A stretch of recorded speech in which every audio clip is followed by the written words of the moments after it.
Lost in Seattle, episode 31. 31. How your week going? It's the same as every week for the past couple of years, honestly. It's been raining like hell here in Seattle. Well, it's been raining for 2 weeks. Rain don't really bother me, but I can tell you what, so much stress going on, it got your ass drinking. Nigga, what the fuck? Yeah, I'm telling everything. I'm telling. Stressed out, got you drinking. What I'm drinking? I don't know. What is the name of that? Is it?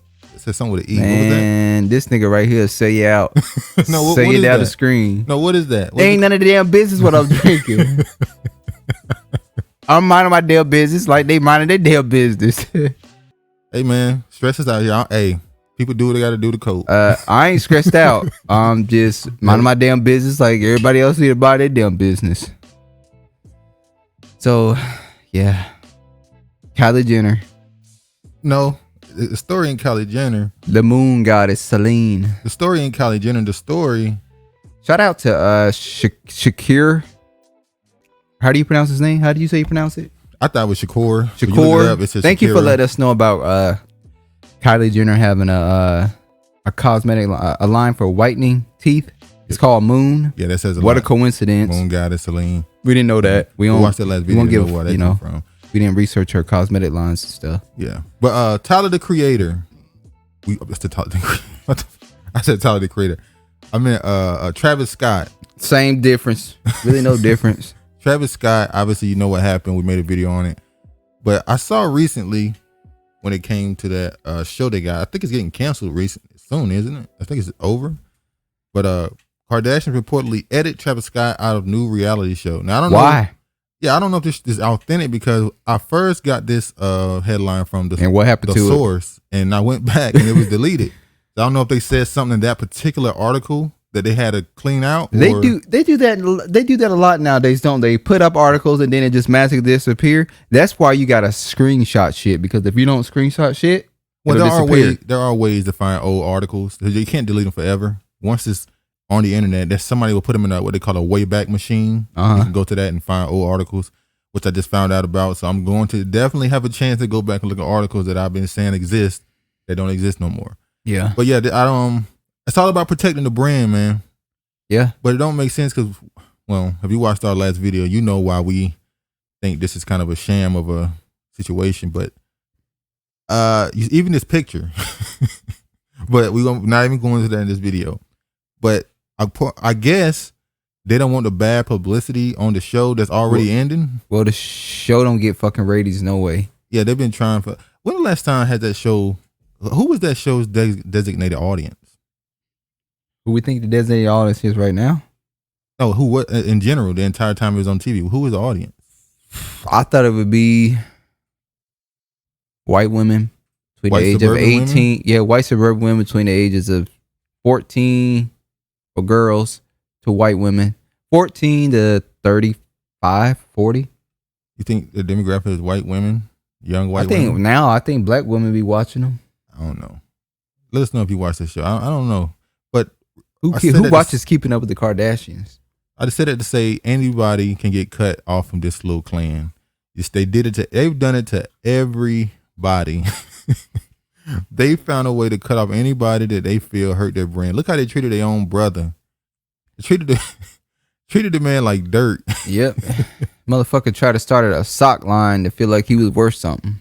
As you can see here, I found it funny. They also put this picture here of Kanye and Travis Scott with the Madame, the Queen Witch Coven herself, Kris Jenner. Kanye in the orange. But they went to the article. You see the Kardashian family is reportedly trying to distance themselves from rapper Travis Scott following their Astroworld Festival tragedy, which left 8 people dead and hundreds injured as they filmed content for the upcoming new show on Hulu.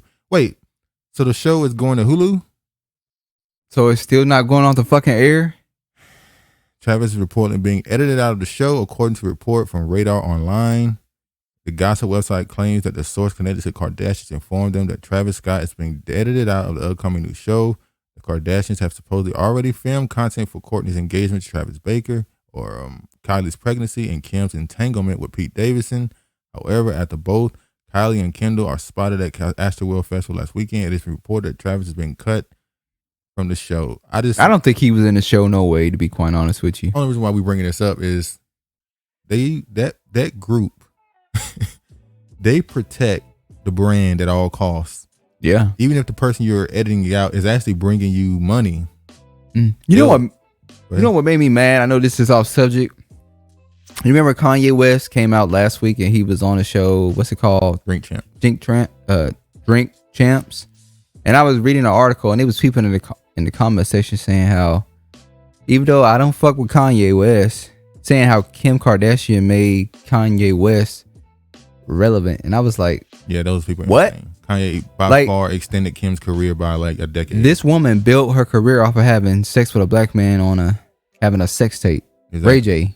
Ray J made Kim Kardashian, and Kanye West elevated her to another level. I tell you what, I feel like Kanye legitimized her in amongst the public and made her seen as an actual person with some sort of status. Before that, he actually took away the whoreness to her and made her a wife. I won't say he took away the whoreness because he kind of leaned into the whoreness. He called her the new Madonna. Not Madonna. What was her name? But Marilyn. When he running for president, Marilyn he said Monroe.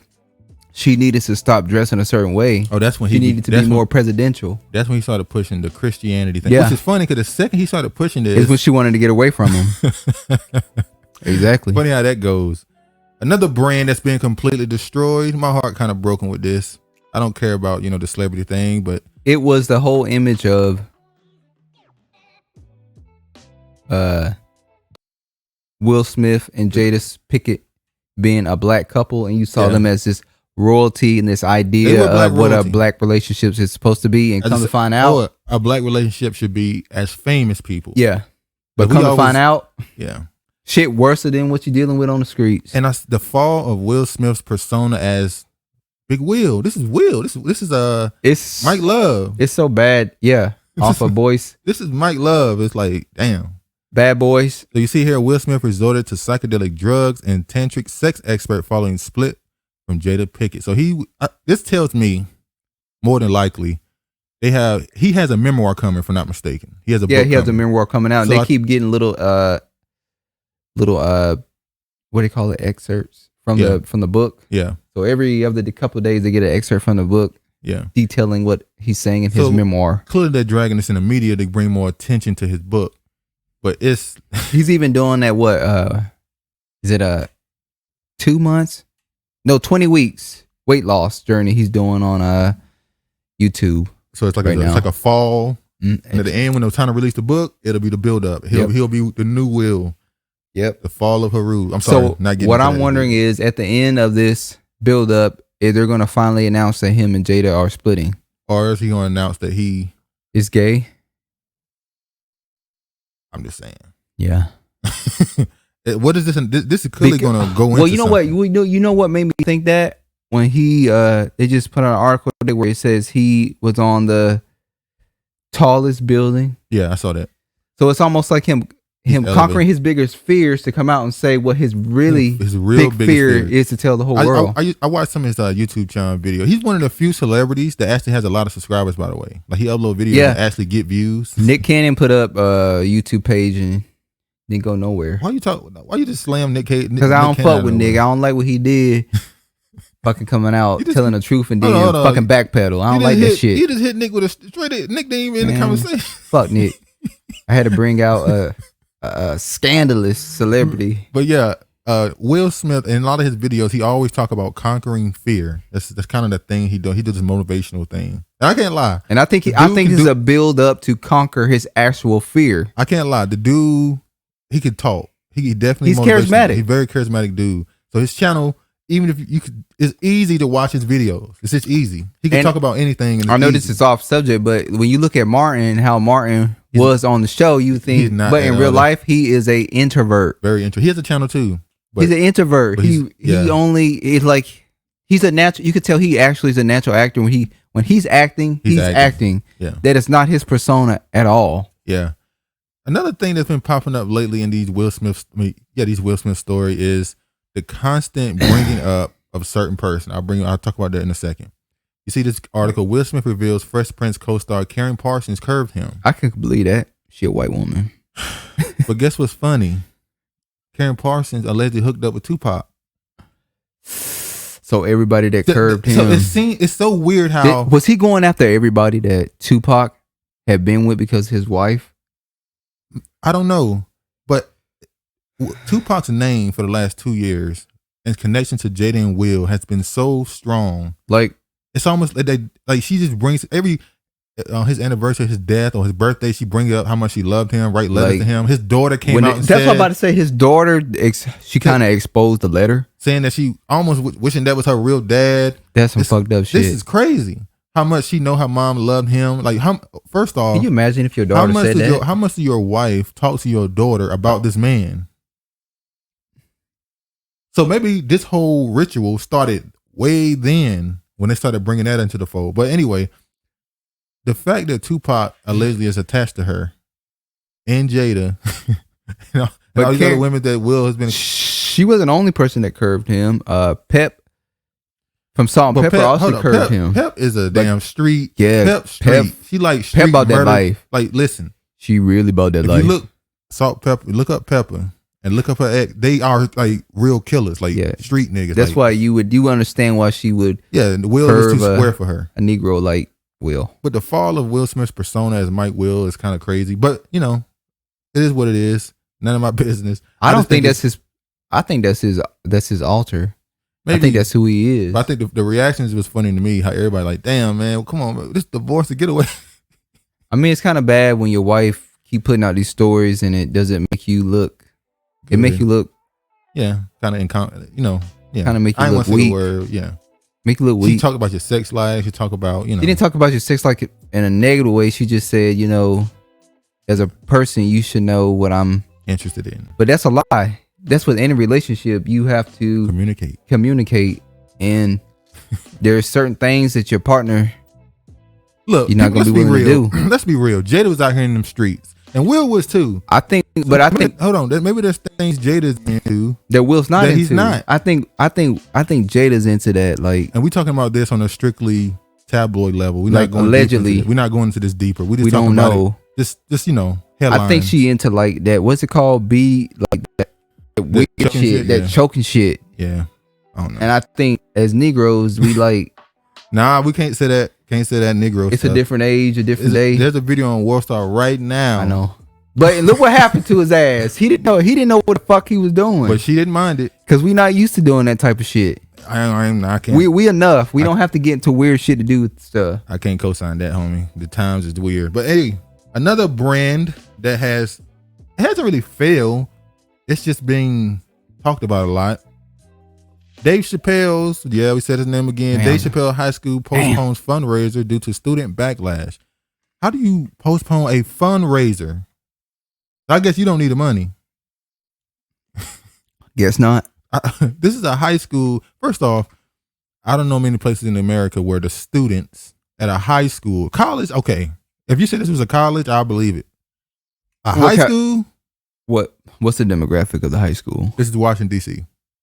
Chocolate City? It's more than like. But hold on, Chocolate City turned into Milk Chocolate City. No. Remember, he said, I watched his special. Remember his special? He once said that he grew up in around a lot of hippies, but when that's in Ohio. Yeah, but when he did go back to DC, he moved into a really black area with his mom. I think he moved into a black area, and he still ended up with that's a whole nother story. We're gonna let it go. But yeah, I don't believe those students. The Duke Ellington School of Georgetown, DC, has postponed a planned fundraiser with comedian Dave Chappelle after students threatened to stage a walkout. So maybe this is a different high school. Maybe this is an upscale private high school. Then walk the fuck out. The school planned a fundraiser to raise funds for the new theater that is supposed to be named after the comedian, but students who were uncomfortable with the comedian's words in his recent Netflix special, The Closer, after the announcement, the school sent out an email to patrons saying the event was postponed until next April. Wow. Next April. Listen, I'm sure if you told people Dave Chappelle was going to be there and open the door, the room would be packed. No one would give a damn about those people not wanting to be there. Walk the fuck out. Don't nobody care. Just don't come. Like, okay. Have a good day. Toodaloo. This still seems like a fake narrative, but we're going to move on. I just don't get what the point of this is. Fuck. Alphabet community, we going to get in trouble. Video might not make it up. Members, okay, we got to talk about this. This is the Congressional Black Caucus. Joyce Betty Members of the LGBT community deserve full inclusion into the financial service industry. Anything but black people. Today, I'll lead the Dems in examining discriminatory barriers in the financial services and housing sectors and taking action to remedy them. What do the alphabet have to go through as far as housing discrimination? Look, man, I'm trying to understand. Look at James Brown. I mean, Maxine Waters. James Brown. So this is the Financial Service House Committee on Financial Services. You see Maxine Waters.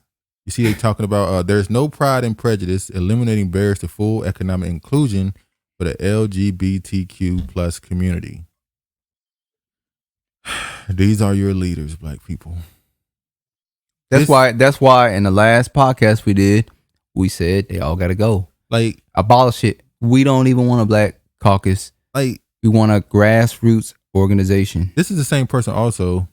This woman's all over the place. Remember, she the one that also put in an amendment or the whatever, to talked about getting reparation from the Native Americans for the black Native Americans. Well, at least she specified and said black Native Americans. But then she did another one saying she want reparations for Native Americans. She was defending what's his name, Claiborne. He did a bill where he was trying to defend the natives in North Carolina. It's that wig. It's like these Congressional Black Caucus members, they're you're part of the Black Caucus. There's already a Native caucus. When they put that wigs on their heads, their identity get confused. They don't know who they are. You don't need to do something for them. They already got their protection. But look at this right here. I'm gonna show y'all a little bit. I'm only gonna focus really on what the black people had to say in this video. By the way, this was a this committee was held on YouTube. They put it up on YouTube as a live event. This a white man talking about it? No, it's multiple people in the video. Okay. The U.S. House Committee on Financial Services. As you can see right here, it only got 937 views. I wonder how many dislikes it would have. No, that's not the problem. We'll get into that later. The problem is, how does it only have 937 views? Because nobody don't give a fuck about it. That's my point. Like, niggas really ain't paying attention. It's like they just tweet it out and it just happens. This committee happens. Nobody even know what's happening. And they just go turn off the comments, turn off the like and dislikes, and kind of keep. It's like, how do you turn off a comment section on this is a government channel. I need to have access to communicate. Well, the government officials are no longer for the people. They're for themselves. Well, look at Gavin Newsom. He disappeared for 12 days. His wife tweeted out, "Hey, he got a life. Leave him alone." It's like, your husband is not a celebrity, ma'am. He's a public official. She sounds like a bratty wife. That she deleted it for a reason. Because they're about to get in her ass. Show you what they had to say. It's 39. All right, we're gonna go forward.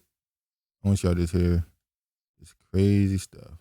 Even folks doing business with the shelters. I'm sorry, Ms. Watson, your time has expired, Ms. Watson, and thank you for your testimony. I'm sorry, Ms. Walker, your testimony. Thanks for your testimony. And now, Mr. Sears, you are now recognized for 5 minutes to. It's funny how they always use the word pride. And we know in the Bible what the word pride eventually leads to the fall. Give oral presentation on your testimony. Thank you very much. Chairwoman Beatty, Ranking Member Wagner, Chairwoman Waters, Ranking Member McHenry, and distinguished members of the subcommittee, I want to really thank you for holding this important hearing today.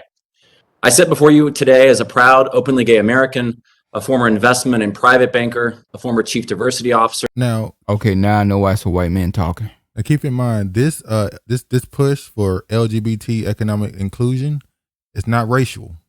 It's strictly sexual. So any race.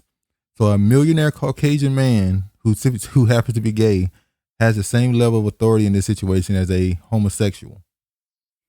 So what's the point of making it? Why are you focusing on this if the black ones are suffering more? Why would he be allowed to speak? When he speaks, it just totally you go what? No, it does make sense. He's gay, but he has money. All of them got money in the room, at least some. All right. See, that's what happened when you go with the sexuality over the race. They always go with the sexuality over the race. Sir, and now the founding introduced to promote diversity, inclusion, and disclosure that completely omit and disclose and exclude the LGBTQ community. LGBTQ people are still not a federally protected category, as has been mentioned earlier today. Neither are. Not even gonna get into it. You know, Dave Chappelle, thinking about Dave Chappelle, remember he brought up, his whole special was about how jealous he is of how fast the alphabet people were able to advance their cause and become they're a protected class at this point. They don't want to admit it. And black people are still not a protected class. So Dave Chappelle's whole special was, he said that they kept saying that he was punching down on them. And it's like, actually, you guys need to stop punching down on us. Yeah. It's funny how they walk away from that special not hearing him say, black people are the ones at the bottom. We say this all, if you listen to us for more than a damn 5 minutes, you'll hear us say, we are at the bottom. And everyone knows it. And everybody accepts it and want us to stay at the bottom. And the only way they are willing to give you something is if they can gain something so they can stay above you. That's how the system always works. And that's in every society. That's not new. There's always going to be a top and a bottom. It's your job to find a way to get off the bottom. Ain't anybody else going to help you. You got to find a way to get around it yourself. Damn it, we try.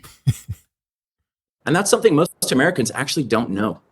Importantly, as my fellow witnesses have noted today, racial justice and gender equality must continue to be a core to us. And with that said, I now recognize myself for 5 minutes for questions. We've heard a lot about the exclusion and the impact as it relates to employment, as it relates to housing, as it relates to finances, and a whole host of things. Earlier in my opening statement, I talked about being at the Metro School. There was a young black man that came up to me who I had mentored, and he shared his experiences over the last few years. And I want to say to DeLaviance, Bert Sims, thank you. Thank you for your work, and thank you for your paper in writing about how we are still dealing with racism and how we are still evaluating efficacy of initiatives. And let me share with everyone this quote. He said, for example, financial support of the initiatives are not always present in the amount that's needed. We heard that from you. One of the most frequently reported suggestions for better efficacy and equity is better and more commitment to financial support of the initiatives over a long period of time. We need to give more support to our topic today, and hopefully this is just opening the door. With that, let me ask Hold on. Wasn't he talking about racial? He wasn't talking about sexuality. And that's why I'm showing this clip. If you look at this whole thing and look at the idea of what they're doing with this, they're using the framework of reparations for Black Americans. They're using the same framework, the same language for this. That's so wicked. She said there was a black male that was mentoring. She was mentoring. I thought she was going to say he was part of the alphabet. Yeah, but no. But no, he's talking about black people. And somehow she made it into this is supposed to be a LGBTQ people. About LGBT. But once again, you see how they use the black man? Come on, y'all can't deny this. This black woman, sorry, y'all getting cut up again. This black woman used a black man's story, testimony to elevate the fucking alphabet people. He just used his call. Once again, this is why we keep getting in y'all ass. Sorry, we love you though. Love you, ladies. Love you to death. Let me show you this one. Love you, baby mama. Oh, Lord. For that. They're gonna figure out. And most staff are not do not have cultural sensitivity training and are not. I just had to play that. Wait, no comment. No comment. I just wanted to show that. Look at Maxine Waters. Call her auntie. She'll bite anybody's ass, boy. Hey, she'll get anybody. All right. Now look at this. Gay men used to earn less than straight men. Now they earn more. Now that kind of goes against what that person just said. Let me go ahead and go to the article. This This article was written in December 4th, 2017 by Harvard Business Review. Now I'm going to jump to, okay, look at this. They said, until now, in a recent paper, a PhD student and I analyzed data from a major federal survey in the United States that had not previously been used in this literature, presumably because it only recently began to ask about sexual orientation, and found that the gay male earnings penalty had disappeared. And not only had it disappeared, it had turned into a 10% premium, meaning that gay men in recent years earn substantially more than straight men with similar education, experience, and job profiles. We went back through the published literature to see if we were making new or strange measurement or specification choices. We were not. We doubled and triple checked the database for the other patterns that would indicate some fundamental error or data problem. We found none. We subjected the gay male earnings premium to host the extra test to see if we could make a result go away. We could not. Which means they don't need no financial help. Once we had accepted the findings was not going anywhere, that it was real, we set about trying to understand and explain it. The simplest explanation that came to mind first was Dan Savage's explanation, it gets better. One interpretation of the literature near universal prior finding of gay male earnings penalty was that it was a consequence of labor market discrimination against gay men. If that's the case, the naturally improved attitudes towards LGBT people will reduce the penalty. Moreover, a few patterns in the literature support this possibility, including the fact that two recent well-controlled field experiments failed to find meaningful difference in employment outcomes for fake candidates whose profiles were manipulated to be either gay or straight. One fielded in 2013, where the candidate's profile on social media network site was listed as either interested in men or women, and the other field in 2010, where the candidate resume listed a leadership position in an LGBT-related student group or non-LGBT-related student group. The null finding of these recent resume studies contrasts sharply with the earlier 2005 controlled resume study that also used the LGBT student group approach and found substantial difference in the likelihood of getting a call back for an interview in the favor of the straight candidate. Emily and Greg, Lakeisha and Jamal. Just wait. A difference about as large as a black-white callback difference. Listen, they compared it to the black-white callback difference. A difference about as large as a black-white callback difference in a well-known Beltran multitarian whatever. Yeah. Emily and Greg / Lakeisha and Jamal resume study. So look, they compared the gay straight to the black-white in the name. And there was no... The patterns from the experiment certainly were consistent with the idea that better attitudes towards LGBTQ individuals could translate into a better workplace outcome for that group. And yet, there are also patterns to make the Dan Savage explanation difficult to square. One is that while it gets better seem reasonable for explaining the gradual disappearance of earning penalty, it is not well suited to explain the emergence of the earnings premium. So they can't explain why more money is being earned by them. But they can't understand why it's gone, the penalty. Now, I'm gonna read this last little bit. Watch this. Another is, although we find a very different result than prior work for relative earnings of gay men compared to straight men, a premium versus a penalty, our companion analysis for women found a nearly identical result to decades of published work. So, are gay men the white people of the gay community? Just watch this. Previous studies have found that lesbians tend to earn more than straight women with similar education, experience, skill, and job characteristics. And our estimate using different data was right in line with those prior framework. So you hear what I just said? Lesbian women have always made more than straight women. That's what he just said. Wow. Lesbian women have always made more, at least since the prior study. So these women out here hustling these lesbian women? I don't know. So that gets rid of this idea that gay people make more. So why are we talking about this, having a financial discussion?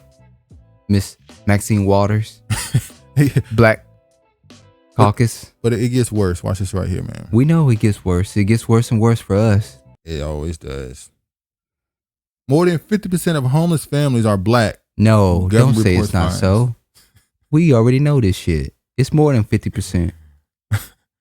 So they did this whole thing and proved African Americans, despite making up just 13% of the U.S. population, account for a staggeringly disproportionate chunk of the nation's homeless population, according to the government report. You don't say so. In 2019, the estimated 568,000 Americans experienced homelessness, with African Americans making up about 40% of the total. According to the annual homeless assessment report to Congress, the total figure in 2018 was about 553,000. Let me tell you something. Say what you want to say about Tony Yvette. They have the data. They got the data for that ass. They have. Let me tell you something. They the best at it. They've completely changed how people view the quote unquote wage gap. Say what you want to say. The data they got the data down pat. Look, the disparity was starker when looking at the number of homeless people with children. African Americans accounted for about 52% of that population, with whites accounting for about 35%, the report said. In contrast, 48% of all people experiencing homelessness were white, compared to 77% of the total U.S. population, while people who identify as Hispanic or Latino represented about 22% of the homeless population, but only 18% of the overall population. Why in black articles they got to bring up Hispanic people? They brought out white people too. I don't give a fuck. What about the Hispanic people? No, they brought out white people too. I don't give a damn. I'm tired of them. Every time you talk about us, you gotta talk about them. We're gonna talk about the black and brown later. Just hold it in. We're gonna talk about the black and brown later. Damn.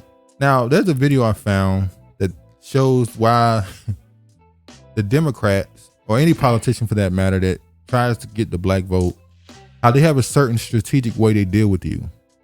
How they know at the end they don't really want to help you. Moving you forward in this country does not benefit anybody because you're at the bottom. So if you move forward, somebody else has to go to the bottom. So nobody wants to go to the bottom. So no one benefits from you moving forward. Let me show you this video right here. But you. Yeah, exactly. You're the only person that benefit from helping yourself, which is keep that in mind. No one benefits but you. All right.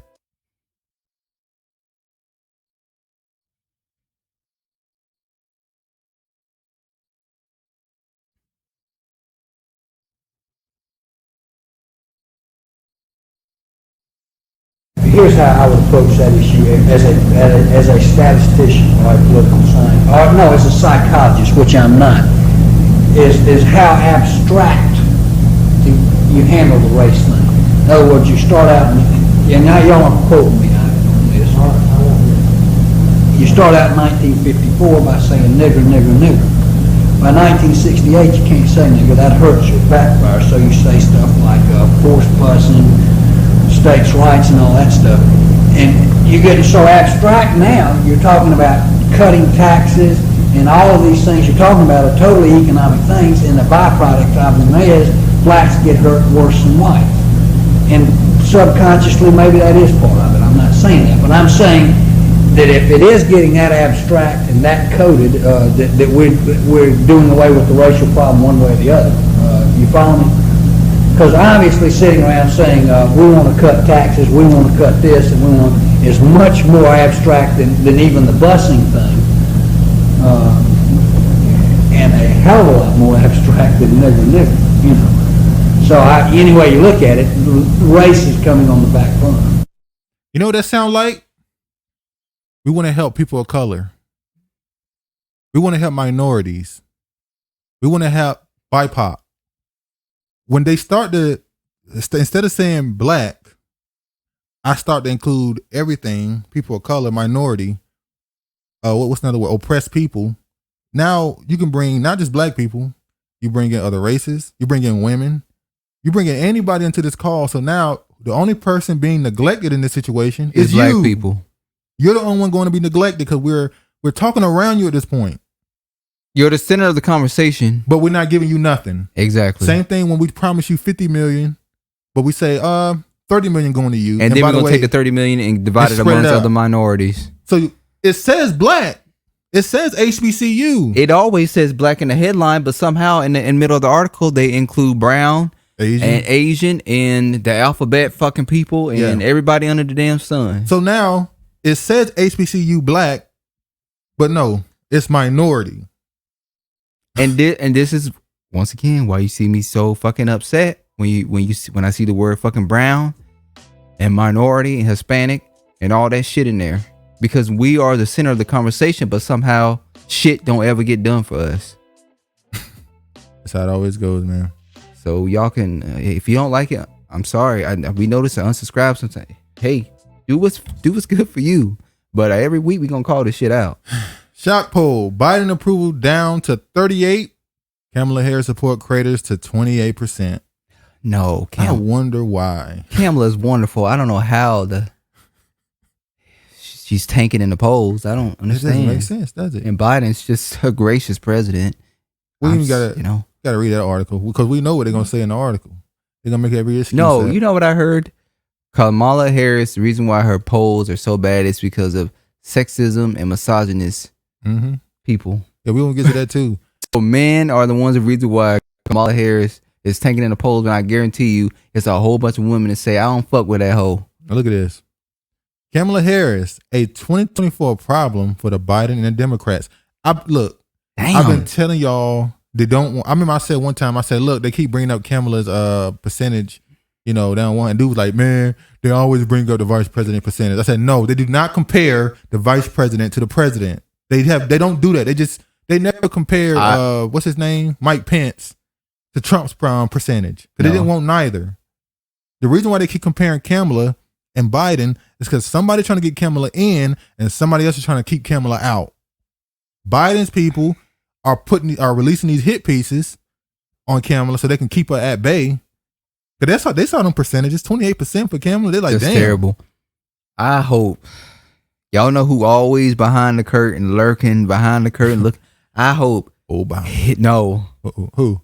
I hope Hillary Clinton is still not trying to be the fucking president. I don't think so. Listen, Hillary Clinton is never going away. Never. That old bitch. See, hold on. That's violence against a politician. You're going to get our channel flag. You're not allowed to have violence against a politician. Okay, I'm going to rephrase it. That old hag. Yeah, okay, we can say hag. She ain't never going nowhere. The Democrats have a 2024 conundrum with their apparent Vice President Harris presenting a maze of questions and complications. Let's start with the foundational problem. Her boss, President Biden. The USA Today Sukhoff University poll conducted last week had Biden job approval rating dipping to 38%. That's terrible. Terrible. That's worse than Trump, ain't it? Yes, with 59% disapproving. Also, 64% of registered voters surveyed opposed Biden running for re-election. Hold on. That man is not running for no. Come on. We all know he's a one-time guy.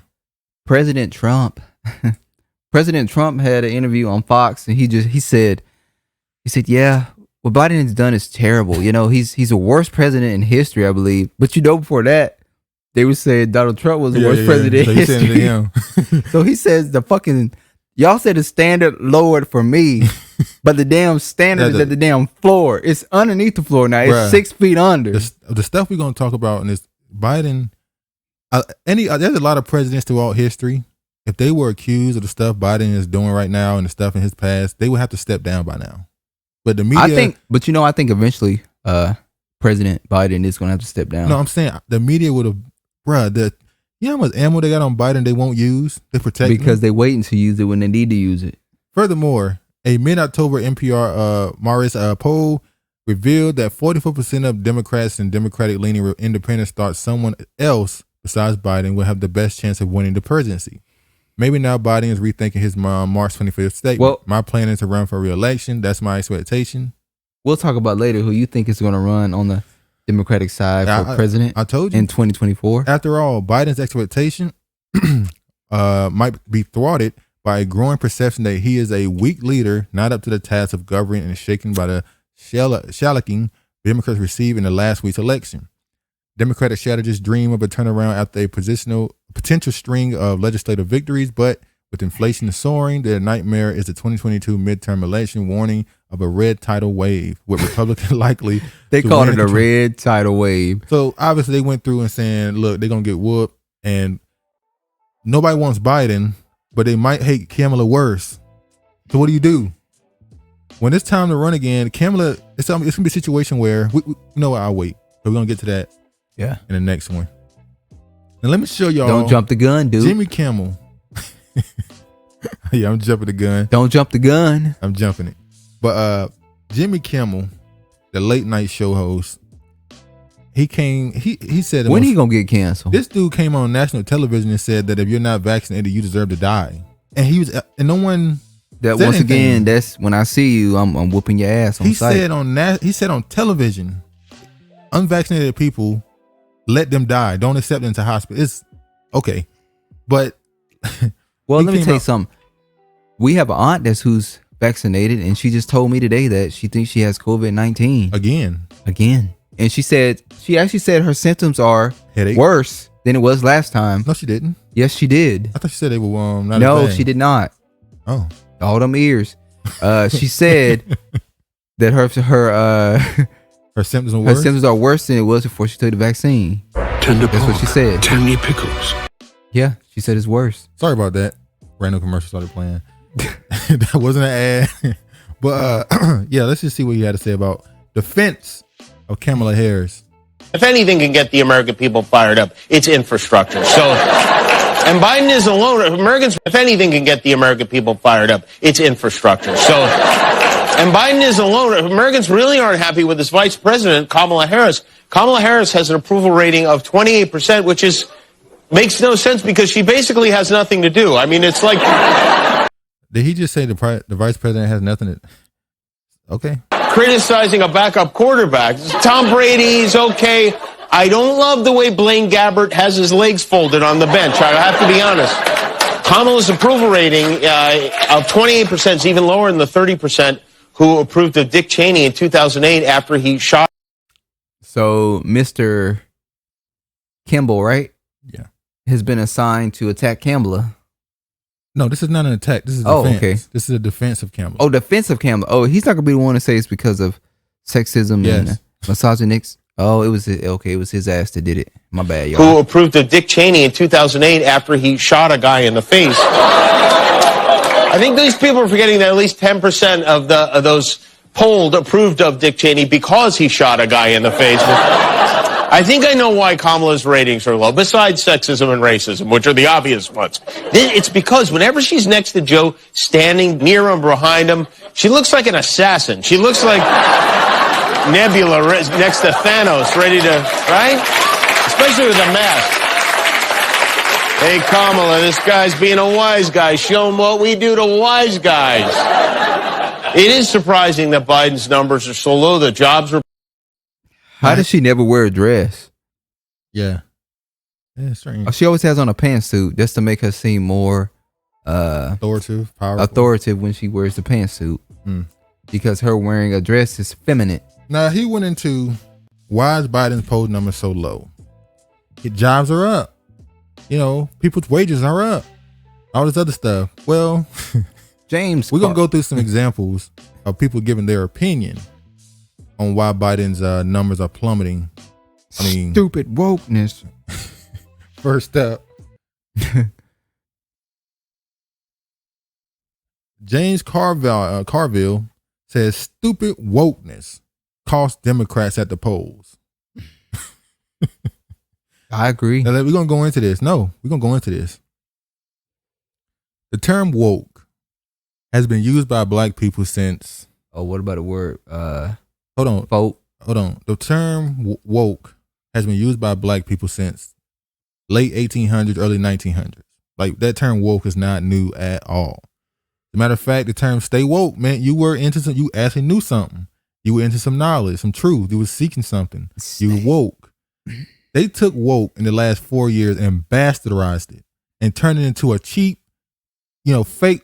The term fake woke and woke became synonymous. It's just one thing now, just woke.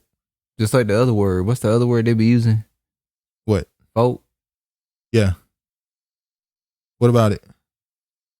I think they turned that word into like it's just like the word, it's just like woke. When you hear people say folk, they kind of just overuse the word like they do woke now. Yeah. I was like Gavin Newsom, California dude, used the term folk. And it's like, I thought black, not everybody, black people use it. The term woke has been completely taken and changed to a point where no one wants to associate with it because it's been damaged. It's toxic. It's like woke now is believing in anything social, the SJW stuff, the social justice warrior stuff. Alphabet community. Yeah, that gender stuff, everything. Feminist. That's woke. Intersexuality. Woke, black people use the term woke because it was about black issues. But they've turned black issues into everybody else's issues, which is once again, you're the center. Yep. But everybody around it is the one they focus on. So black people would say you're woke if you were like somebody who was saying, hey man, they put cocaine in the black community. Or Nat Turner decided to have a revolution for his people. Yeah. That's woke. Yeah, so these people are all over the place, man. They've taken that word and completely changed the meaning of it, the context of it, and just made it so something most people don't want to associate with it, honestly. Notice I didn't use the word rebellion. I said revolution. Yeah, rebellion is a demonizing word. You're rebellious. When they say slave rebellion, they say they were going against. But if you say stuff. If they would use the word slave revolution, you would go, oh, righteous. Rebellion is wickedness. Righteousness is revolution. But yeah. Democratic strategist James Carville calls for woke detox centers, blaming stupid wokeness for Democrats' losses in Virginia. Well, I could tell you what, sir. Back in the 80s, for the crack epidemic, there were no detox centers. There was lock 'em up. Who said lock 'em up? Mr. Joe Biden and Miss Hillary Clinton. You see, they said, this is the person who said this on Twitter. But our battle cry to stay woke has been around since the 30s. The first time it was used was around the trial of Scottsboro boys. The blues singer Huddy Ledbetter, aka Lead Belly, put on wax for black folks to stay woke or be mindful of what's happening to us. That's what it was about. But when you hear this, that your ancestors and your people were saying this back then, it just lets you know that nothing's new under the sun, and we think because it's in the 30s they were just so different. No, we're just like them. We use the same terminology that they use. Everything gets rehashed. They said words in the 20s, they stopped saying them, and now we say them. Like the term bread, dough. They said that in the 20s. Yeah. It stopped getting said, and people started saying, give me some, in the 70s it turned to more, slick talking, give me some of this or that. And then we brought dough and cash back in the 2000s, really in the 90s. But, Looking at these results, your party, what went wrong? What went wrong was just stupid wokeness. All right, don't just look at Virginia and New Jersey. Look at Long Island. Look at Buffalo. Look at Minneapolis. Even look at Seattle, Washington. I mean, this defund the police lunacy to take Abraham Lincoln's name off of schools. I mean, that people see that. And it's just really have a suppressive effect all across the country. The Democrats, some of these people need to go to a woke detox center or something. I mean, they're expressing a language that people just don't use, and there's a backlash and a frustration at that. Seems like the Democratic Party is ready to get back to their original party. Seems like now when he compared the wokeness to defund the police and taking Lincoln's name off of something. Black Lives Matter. That's tied to black people.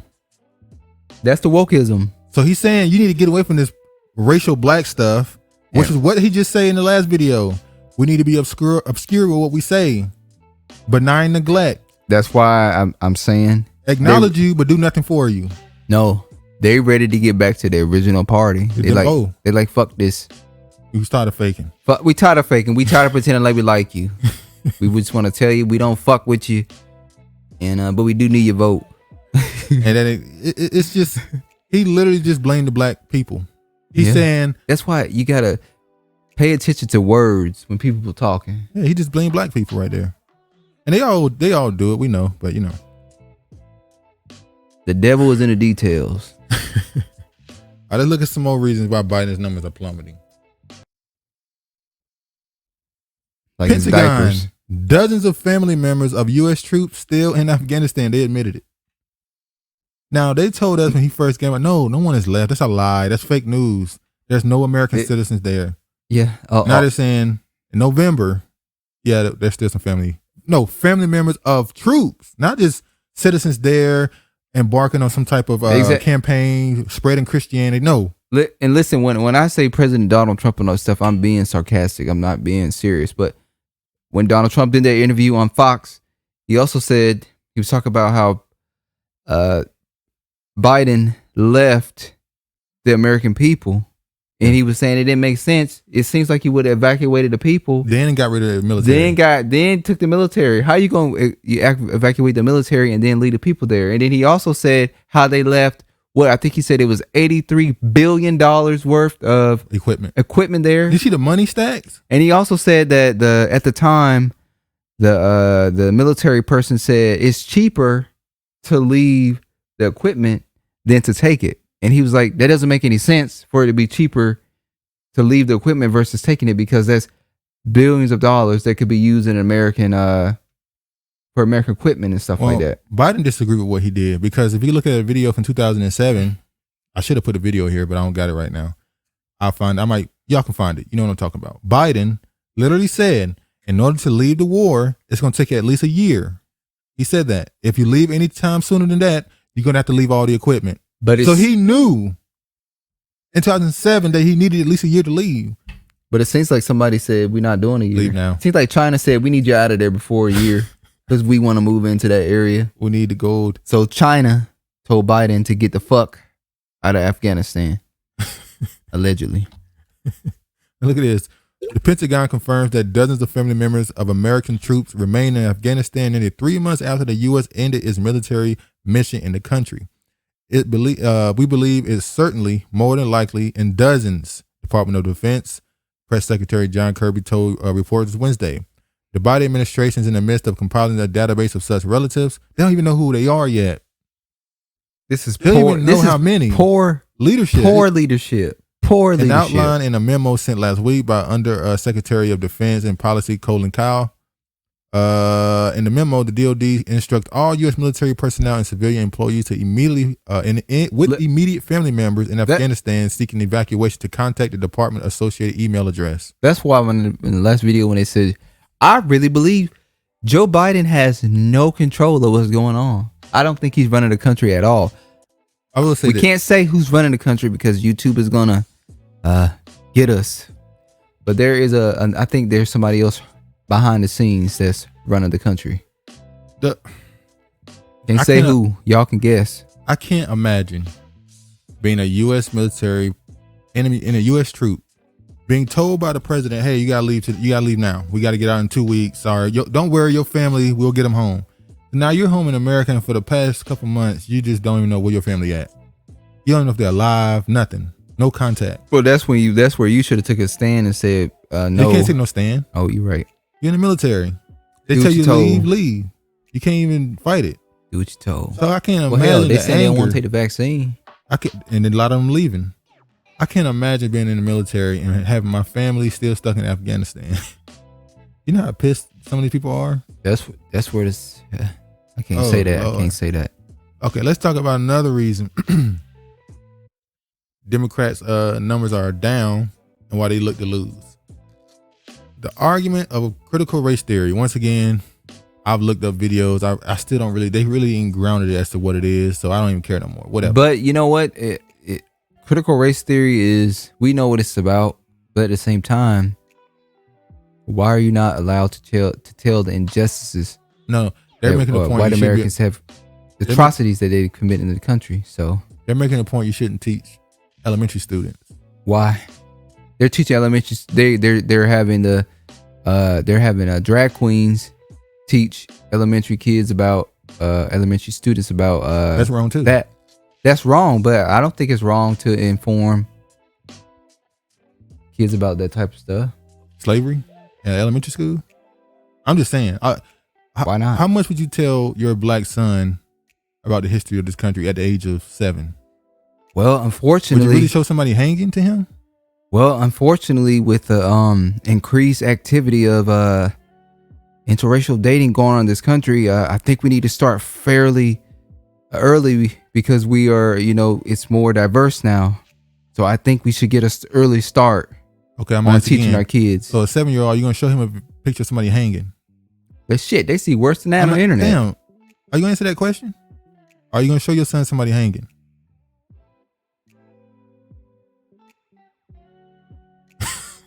Yes or no? Am I getting judged right now? No, it's a question. You said that you want to teach critical race theory to elementary students. So I'm like, well, what grade are we talking about here? I'm gonna go to the extreme example and say a 7-year-old. Would you show him a picture of someone hanging? I probably would not say a 7-year-old, but I probably would say maybe I'm talking about a 7-year-old. Maybe no for a 7-year-old, Okay. But a 5th grader. That's what 11. 11. That's when you're in your. You're gonna show him a picture of a black person hanging at 11. I seen a black person hanging. Hold on now. I haven't physically seen a black person hanging, but it's nothing new to me. When I was 11 years old, I'd seen it and read it. Where? In books. I didn't see that. I don't know. You went to a different school than I did because I didn't. Yeah, see we that. did go to different schools. We went to the same school. You went to a couple different schools versus me. I went to one different school. You went to 2. You did go to the same schools as I did. You went to 2 different schools than I did. Okay, the point is, you went to 3 different elementary schools I stayed at. I went to 2 different elementary schools than you. Okay, point is, listen. I already said what I said. Are we gonna stay on this point? Or are we gonna move on? I'm asking you a point now. What school did you read about? Did you see a picture of someone hanging in a book? What grade was that? Is that 5th grade? It's probably around the 5th grade. That's why I brought up 5th grade. And it was a history book? I believe so. I didn't see that until I got on the internet. So I don't know what school you went to. I literally didn't see that. Well, we went to different elementary schools. When we done, I want to look that school up because they need to be reported. That's insane. They need to be reported, bro. I didn't see that until I got on the internet. Wow, they didn't show us that in school. So I guess you agree with this man saying in this video? No, because he's saying some stupid shit. No, not according to you. He not. All right, let's get to it then. So this dude, I told y'all. This is the told you about this Negro across from me. This is the anti-critical race theory. And this is not meaning that I'm saying I'm for critical race theory, because they have once again focused it around black people, but they've included everything under the sun underneath critical race theory. Yeah. What I'm saying is, I don't believe it's wrong to give your kids a jump start on the history of America. Now, that doesn't mean you have to go in and show them the harshest things, but you can inform them on things that you feel comfortable informing them on, that you mean the Caucasian people have inflicted us on. You mean the parents or the teachers? Teachers. I think you should start slow. I don't think you should start graphic. When you said the term, you said as comfortable as you feel. So you mean you as in the teachers or the parents? And well, in that instance, I was talking about parents. Okay. But in the instance as far as the school and how they go about doing their implementing things, I would start gradually do it, not start off like just deep diving in it. But what I'm saying is, hell, they're teaching them everything else, so why not teach them the atrocities that white people and other racist people have committed towards black people? Okay. Well, this dude right here is a black man. He went on a rant against critical race theory. This is one of the reasons why the Democrats lost the Virginia races. It's because that critical race theory came back in the media and it was demonized again. Even though the guy who started the push against it has admitted that he's purposely trying to change the definition of it publicly. Basically, anything anti-white, he wants white people to consider it critical race theory. So even talking about history and slavery, he wanted that to be considered critical race theory. How do you feel about that? This is a culture war. I don't blame him. If look, so you shouldn't blame me for feeling the way I feel. I don't blame you. When I said I blame you, no, I'm just saying. Yeah, okay, but as if this your kingdom, you need to protect it. But your kingdom is falling. The same way we need to push to make sure things are taught. They're gonna push to make sure certain things are not taught or hidden. You're right. We're gonna get to some of those hidden things in a bit too. But watch this video here of this coon. Is he a coon? He's a coon. But listen. Black man always been called a coon. It's very apparent here by all of the parents that have spoken that this board and the school district is failing. More importantly, I came here to talk about critical race theory. This theory was never meant to be brought into grade schools, high schools, at all. It's actually taught in the collegiate atmosphere, and more importantly, the legal portion of the collegiate atmosphere, to see different laws through the lens of race, from an ethics and an ethical standpoint, right? Not for grade schools and high schoolers. The problem with bringing it to high school and grade school level is that we don't have the educators to properly teach these kids. Do you agree with on that part, that teachers don't even understand it enough to teach it? Well, I I would hope that they would be educated on the subject that they're teaching before they start teaching something. Instead, they're using it as their own agenda to indoctrinate the kids to hate each other. And whether you believe that to be true or not, the reality is that's what's happening. Critical race theory is teaching that white people are bad. That's not true. That would teach my daughter that her mother is evil. And that's your. Why are you in the room? And that is your gripe with critical race theory. That's the only thing you care about, because it paints your wife as negative, and you feel shame. Yeah, Negro. You already have an educator within your staff that has pulled my daughter aside and said, "Well, you're a minority, so you know better than to engage in certain things." Wow. Whoa. Well, no. He never told the race of who told his daughter this, by the way. Well, it doesn't really matter, do it? It does matter, because if it's a white person that told his daughter, you know better than to engage in certain things because you're a minority, it would go with the claim that white people are wicked as hell. What you mean? His daughter the person telling his daughter, you know that you can't engage in certain things because you're a minority. Why would she say that? I think she meant you know how to act better. You know how to act better? Yeah. As in you know not to do certain things because of how it can impact other people. Almost like you're automatically more empathetic. You're automatically more nicer and stuff. I think that's what they're saying. You're saying because she's a minority, she's better? She's nicer? Okay. See, I didn't see it that way. But the way your perspective might be better than what I was hearing. I was brought to the school's attention. Nothing happened to the educator. Instead, my daughter was brought in, and she was ridiculed. So my question is now, with critical race theory being brought in, what is your criteria to educate the educators? And who are you to educate my children, or any of our children, in life issues? That's our job. Yes. Want to see, brother? I'm going to wait to say what I got to say. We done. That's the point. Maybe it's time to take your kids out to school. So, and I believe that for most black people. But obviously most black people. The only reason why he want to take his kids out of the school. Hold on. I believe most black people can't afford to take their kids out of the school, and so I understand why most people just take whatever the teacher can teach them. They take it and let the kids gotta grow with it. But he has a chance to do more than that, I guess. The only reason why he want to take his kid out to school is because he view it as an attack on his wife. Yeah, he had no problem with the school teaching education on all these white people they teach us in school, the Greeks and all this bullshit. He had no problem with that being taught. But something's being negatively taught about the woman, the race he's with, he has a problem with it. What do you mean by that? He had no problem with his daughter being taught about this, what they teach in school as far as accomplishments of white people. Well, they're not teaching, according to him. Critical race theory isn't about teaching the. But what about when they teach slavery? Hold on. He's saying that critical race theory is not about teaching the accomplishments of black people. So it's not really the same. They don't teach accomplishments of black people. Every time they talk about black people, it's slavery. That's what I'm saying. You said that. But does he have a problem with his daughter being taught about slavery? I don't know. But you made a comparison that he's okay with them being taught about accomplishments of alleged Caucasian nations. So he should be okay with her learning about the wicked they do? That's what you believe? Yeah, why not? If you can teach the good, why can't you teach the bad? I agree. There has to be balance, correct? Yeah. Okay. I just made sure we got it flat. Yeah. Nigga, that's what you say you made sure. Oh, here you go. Watch this Negro across from me. All right.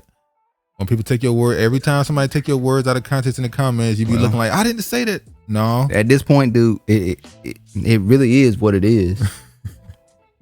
All right. I don't know what to tell you. Food. This is another reason. Food gas prices surged to 6.2% due to inflation. Inflation jumped 6.2% in October, biggest monthly rise in 30 years. You got a story for him, don't you?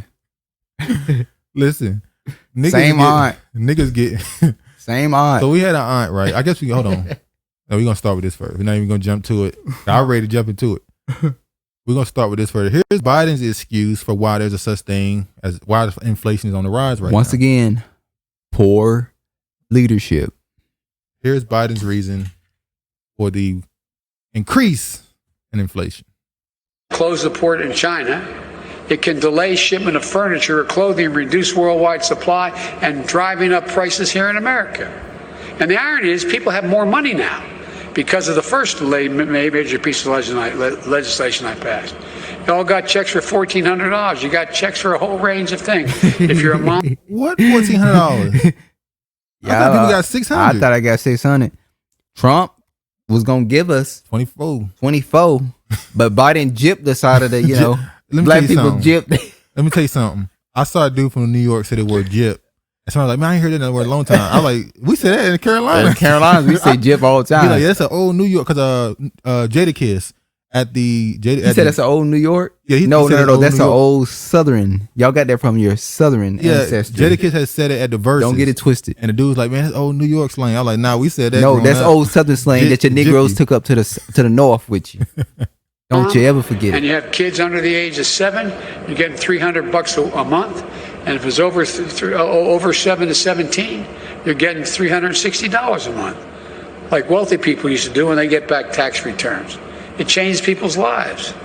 But what happens if there's nothing to buy, you got more money, you compete for getting it there, it creates a real problem. So on the one hand, we're facing new disruptions to our supplies. At the same time, we're also experiencing higher demand for goods because wages are up, as well as people have money in the bank. And because of the strength of our economic, so we got nearly 20% more goods coming into the country than we did before the pandemic struck. In 19 days, COVID-19 has changed the way we spend our time and our money. More products are being delivered than ever before. That's because people have a little more breathing room than they did last year. And that's a good thing. But it also means we got higher demand for goods at the same time we're facing disruptions in the supplies to make them. Right. It's because of supply chain. Like, you keep talking. Wait a minute, hold on. I'll wait till the video finish It's playing. the supply chain. Yeah. Because the ports are full and people can't get their products, the price, there's the people who have the product are charging more because they have to pay more expenses to get the stuff on the ships. It's the shortage. The shortage is because of the ports being full. Because of why? Why are people not delivering stuff? The mandates. Jesus. Everything Biden said was laughable. He said we have wages. The wages are up. But inflation is up. Okay, inflation is up. What's the good of wages being up?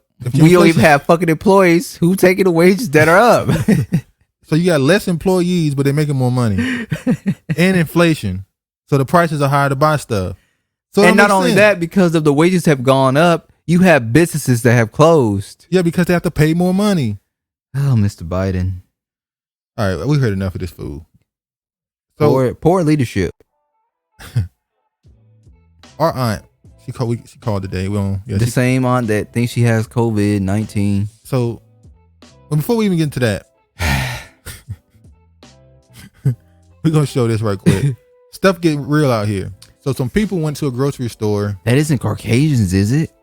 I think it's sets. It's 2 sets. 2 sets of black and 2 sets of white, I think. But look, so these people got caught stealing, or I don't even know what you would call it, because they just kind of went up in there and just grabbed a bunch stealing. But no one stopped them. Oh, I know why they didn't stop them. Remember that? I don't know if it's still in effect. Remember last year during the George Floyd and Breonna Taylor and stuff riots or protests or marches, they literally passed certain laws or whatever in certain states to where if it wasn't at least $1,000 worth of stolen goods, you don't call the cops. And let me tell you something. People was literally going in stores, putting stuff in their bag, dancing around the store, walking right out. That is a policy that has definitely been, or a law that has definitely been implemented here because them motherfuckers be stealing. They walk out the store. Walk out the store. Cops don't get called. Somebody walked in the store and you know who they are too. Somebody walked in the store in one of these videos and took something. He was walking out and the guy was like, "You piece of shit." They were so mad. But I guarantee you though, if it is a black person, that spirit gonna come on them and try to stop them from stealing. I saw a video of a few black people. The one dude was stealing. He was doing a little hip dance and walking out. He was the one dancing. He was dancing. Oh, when you say he was dancing, I should have got it in. Yeah, he was dancing while he was stealing, and they just kind of looked like, and let him walk. When right the out. judgment gets you, it's gonna get you, bub. It's gonna get you good, bub. All right, so let me show you. She loaded and quick too. Like this ain't their first heist. Come on over there. Look at all that. Here it comes.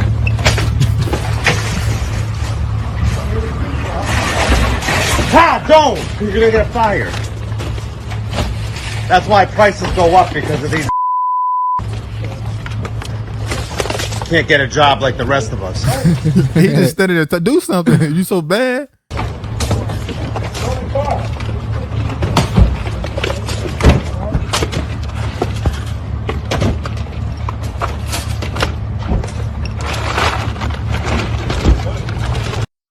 It's 2 black people and 2 white people, and they working in tandem. Are you sure? I think the first couple is black, ain't they? I don't think they black or.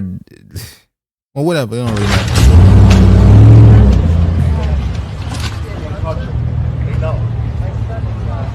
Let her run, bro. Let her run. Can't talk. No. I never saw the woman, so I don't know. What? Don't. Woman right there. Over there. That's a black woman. Okay. That's what I said. It's a black couple. Oh, Gain. They still in Gain too. The most expensive. Now it's funny now. It's funny They now. got tied and the black people got Gain. It's funny now when we look at them still in laundry detergent. But what happened when it's food? Yeah. Because that's where it's going to. Right now, they're just taking laundry detergent and toilet paper and paper towels and stuff. We saw last year with the paper towel how that kind of went left. Toilet paper, how people went crazy. When I had a simple solution for what to do if there's no toilet paper, one for your body, one for your ass, one for your face. Nasty move. So look at this. Now I saw this on Twitter. I was laughing for a good minute looking at this. This is on Twitter. So this dude right here, he said, "I'm gonna knock all this shit over." Do you see the prices of the chicken? But hold on, it's chicken wings. Chicken wings are known for being the most expensive chicken to buy. Normally, chicken wings range from $9 to $12 or $13. Like somebody said in the comments, $12. If it's over 12, I ain't looking at it. $24.70. The chicken wings ain't going nowhere. Look at that one. It ain't being moved. That one 26. Damn. Now, it might be real wings too, by the way. You might have been getting these fake wings. Look at that. He said, yo, Delaware been slipping deals in like Catch Me If You Can. Now this dude. This is Sprouts. And I found some for $1.31. I honestly believe this is a typo. Okay. I don't believe this is a real. Well, no, he's saying they messed up. Yeah, they messed up. But he gonna go to the counter. He gonna say, it said $1 right here. And they gonna be like, this is a typo. He might get away with it though. They lost a lot of money. Now look at this. Look at another one. This is Kroger. 20, 21. Yeah, y'all smoking crack pipe. She said you smoking crack pipe. What? For some chicken? What's funny is when we talked to our aunt today, she brought up that she saw on Facebook that a girl said that the chicken was $20. She was like, what the hell? And then she went to the store and it was $17. Yeah, she got a D. Why? Now, this happened, I feel like this happened last year. You brought this up, that the chicken, the prices were going up for certain meats. I think it was beef, chicken, and certain meats we couldn't even find here. Beef is still up. It's still up. Because the cows are in the Midwest. You know, in the Midwest, they're having a lot of problems with agriculture and farming right now. So it's I felt the same at BJ's. Now, is this the inflation or is this because of the agriculture thing? The farms are having trouble. I think it's a little bit of both. I think it's, God, you know how selfish that is? You literally, you can't sell the meat, so you take the meat and you bury it. Instead of just taking this meat, packaging it up, and giving it free to the people in the community. They can easily do that. What the fuck is going on with the world? Kill it. They rather kill it and throw it away than actually give it away for free. That animal just died for nothing. When you could just take that meat and give it to the people in your community. It is what it is, man. Look at this. So this is where self-checkout comes in handy, because what the fuck? These man, Walmart don't even know that they haven't buy one get one free deals every time I check out. He got a Bernie Mac picture. How did he get out of Walmart with a free pack of chicken though? He must be a big dude. You know what? They don't ever when we was in the South, when we went to Walmart, we had We have a cousin who's motherfucker like a linebacker. They never asked to look at his bag. He just walked past through. But we got stopped. We got stopped. Soft I ass. guess we look suspect. Soft ass. That he saw niggas stop by you stealing. lightweight cupcake ass niggas. Oh Lord. This season that damn bag. Oh Lord. Y'all don't ready. So now we gotta talk about the new grifter the new person in the Congressional Black Caucus. I'm a misogynist and a sexist. Listen. When I saw the Wakanda shit she did, that let me know she won't shit. So Representative Chantel Brown, she's the one who ran and she beat Nina Turner. For the, and let me tell you something. I fuck with Nina Turner. I like Nina Turner. But it seemed Nina done turned. Nina done flipped.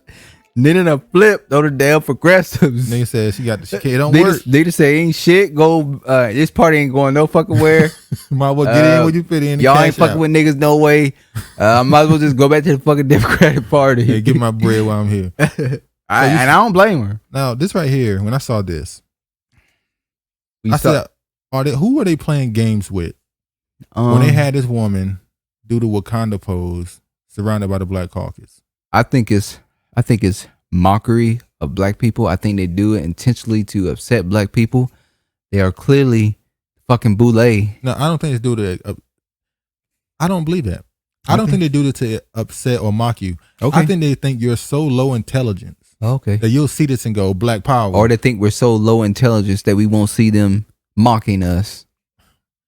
I'm saying, I think they do this and say, the niggas will eat this up.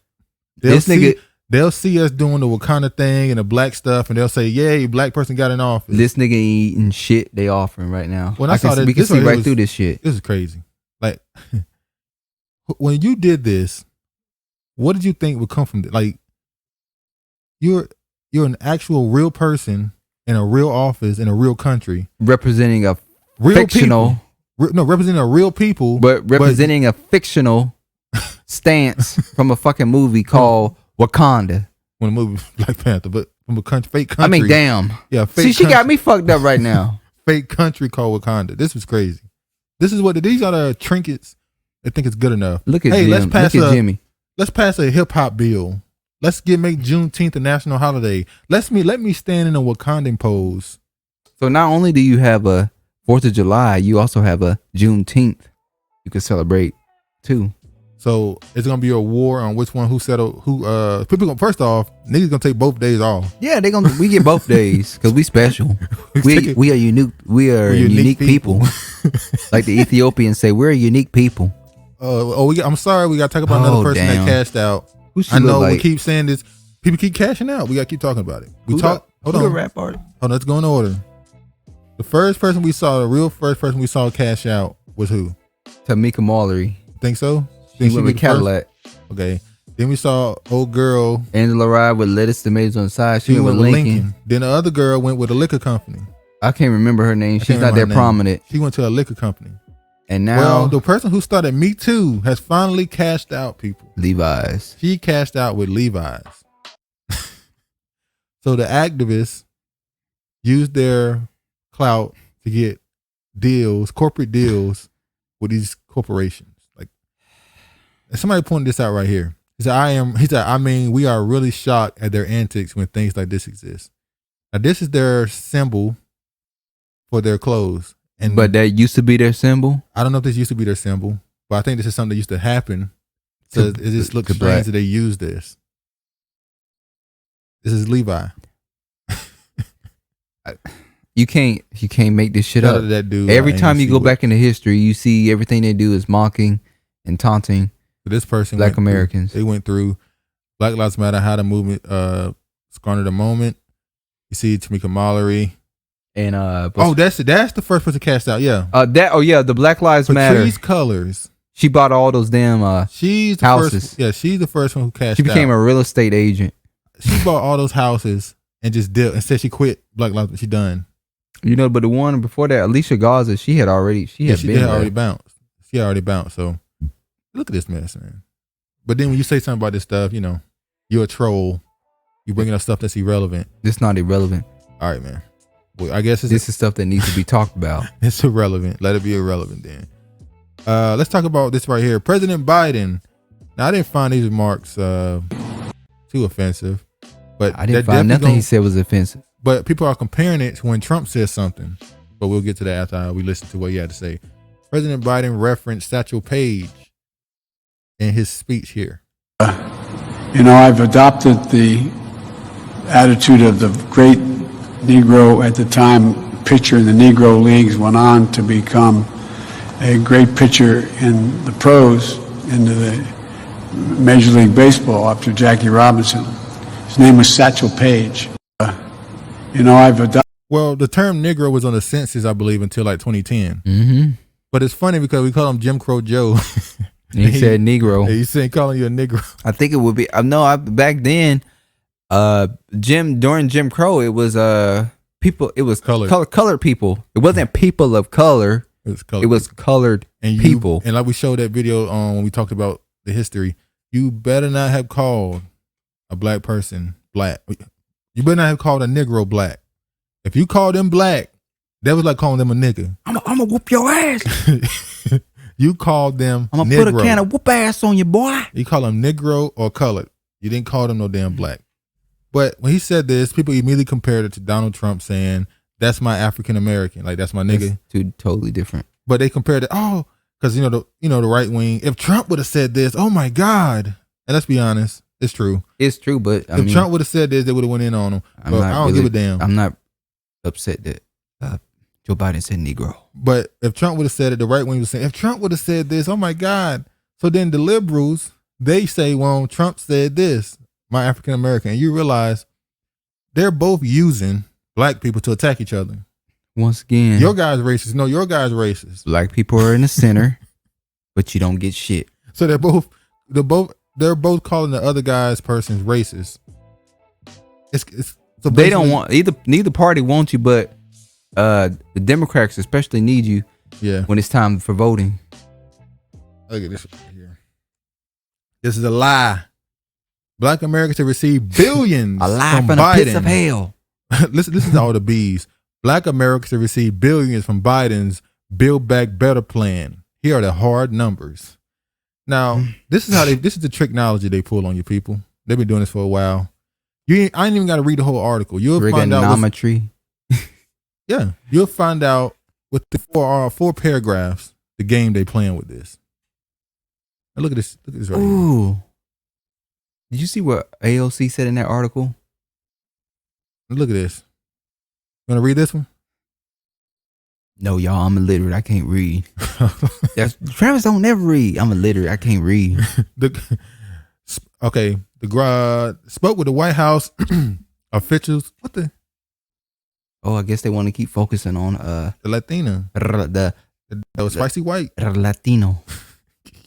Spoke with the White House officials and members of Congress to get the breakdown of the federal dollars embarked for black farmers, clean water in black communities, crime prevention, better housing, and more.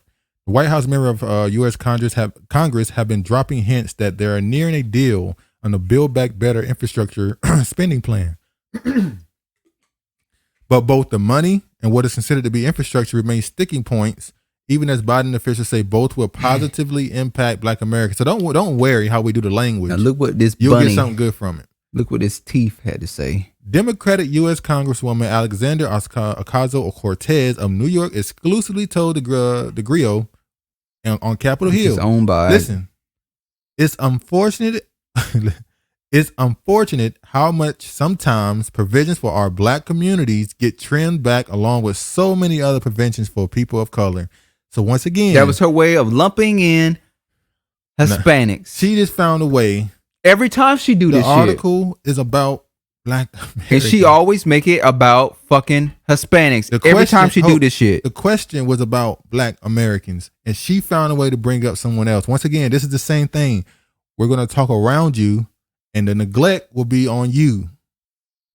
Listen to this. But I do think that there are a lot of exciting investments here, she added. We had those initial expansions for black farmers in the original American Rescue Plan.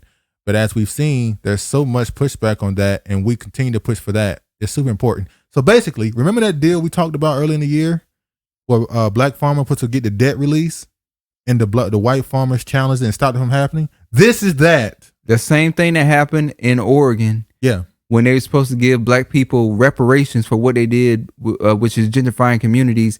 The white people, Hispanic people, and all other minority groups came in and said, no, they not getting no reparations. Because that will elevate their community. But what they're saying right here is the stuff we promised you months ago, we're going to give it to you again. We're going to promise it to you again. This is not new money. This is what the farmers were supposed to get. This is not billions for your community. This is for the farmers. They lied to you. They always lying to you. Senior official of the White House, including White House Domestic Policy Director Susan Rice, have highlighted that the black farmers will see some funding from BBB. Rice, who previously served as the advisor to former President Barack Obama, contends that black farmers are embarked for $6 billion. The farmers, almost 49,000, were a major support in their presidential candidate Joe Biden in many of the southern states that are typically red. The line item for black farmers in an effort to address longstanding inequalities in agriculture. White House officials said that the relief for the farmers and ranchers in the Build Back Better framework include a program to provide debt relief. Didn't I just say that? That was what the money was. It was just debt release. Yeah. And they wouldn't even let them have Wouldn't that. let them have that. The white people came again. No, we need debt release as well. Debt release to certain farmers and ranchers with qualifying loans from the U.S. Department of Agriculture. This provision will include farmers and ranchers who have suffered financial strain as a result of COVID-19 pandemic. So it's a fraud. This is fake. The Department of Agriculture has over a decade had to pay out settlement money to black farmers since the Bill Clinton administration due to discrimination. This has been since the Bill Clinton administration. You know how many years? How many years that is? That's what, 3? That's 3 decades? Almost 3 decades? No, Bill Clinton. So that'd be 3 administrations you meant. It's been almost 3 decades. No. Bill got in at what, 1990? Bill Clinton? Bill Clinton? That was early 2000s. Bill Clinton got in office. Yeah, 3 fucking decades. My bad.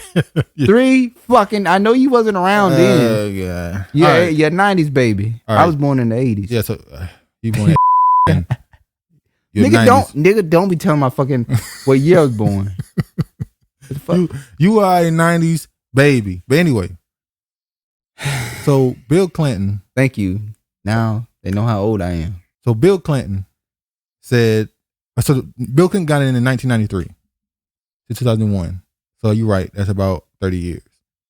That's but about 30 we don't know years. what year it happened. But anyway, you see here, Bill Clinton administration due to discrimination of USDA loan programs. Meanwhile, the number of black farmers have dwindled over the decades in part due to the lack of equal access to money and programs offered to the USDA. There was more black farmers when? What, in the 1900s? The early 1900s? Yeah. Early and mid 1900s, there were more farmers. It goes Way down. more farmers. Yeah. And they stole the land. Yeah. Unfortunate. The next part of this, remember they said they're going to do something about the clean water situation. Is Flint still using water bottles? I don't know. But it's absolutely a shame. Oh no. This is still a problem. Didn't Will Smith's son come up? He had a project he created to help with Flint, Michigan people with clean water. Jaden Smith? Yeah, I think so. I don't know. Yeah. Federal judge approved $626 million Flint, Michigan water settlement. So this is not really for the people, right? This is just to fix the water. What? I'm asking. I don't know. I'm about to read the article now. I don't know. Federal judge approved $626 million Flint, Michigan water settlement. A settlement, I would think that would mean for It's the a people. lawsuit. Okay, hold on. Let's see. November 10th, Reuters. A federal judge on Wednesday approved a settlement with $626 million for victims, you're right, for the lead water crisis in Flint, Michigan, in a case brought by tens of thousands of residents affected by the contaminated water. The settlement reached here is a remarkable achievement for many reasons, not the least of which is that it sets forth a comprehensive compensation program and timeline that is consistent with every qualifying participant. Earlier this year, the judge gave preliminary approval to a partial settlement of lawsuits filed by the victims of the water crisis against the state. Flint troubles began in 2014 after the city switched its water supply to Flint River from Lake Huron to cut costs. Corrosive river water caused lead to leach from pipes, contaminating the drinking water and causing the outbreak of Legionnaire's disease. Legionnaire's disease. Sorry about that. The Flint water crisis was one of the country's worst public health crises in the recent memory. The case became emblematic of racial inequality in the United States as it inflicted the city of about 100,000 people, more than half of whom are African American. So yeah, so how many people actually got in the lawsuit? They just said a couple 10,000. And it says more than half of whom are African American. So I wonder how many people who are not African American filed for this lawsuit. If all 100,000 people were affected, so I guess 100,000 people gonna get their money. Well, they said it was 10,000s of it was 10,000 tens of thousands of people filed for the lawsuits. So not all 100,000 people filed for a lawsuit. Yeah. So how do you identify who was affected by the? I guess you go straight to their house and you can see. I guess you can test their body. They got Lenard's disease, Legionnaires' disease. Yeah, Lenard's disease. I mean, so you divide that by 100,000? How much money is that? It's not 100,000, like you said. Well, if it was 100,000 people and you divide the amount by the settlement, it's a little change. Not really much. It ain't much. It's a little change. Ain't it like six? I think it's like 6,000 each or something. No, that ain't shit.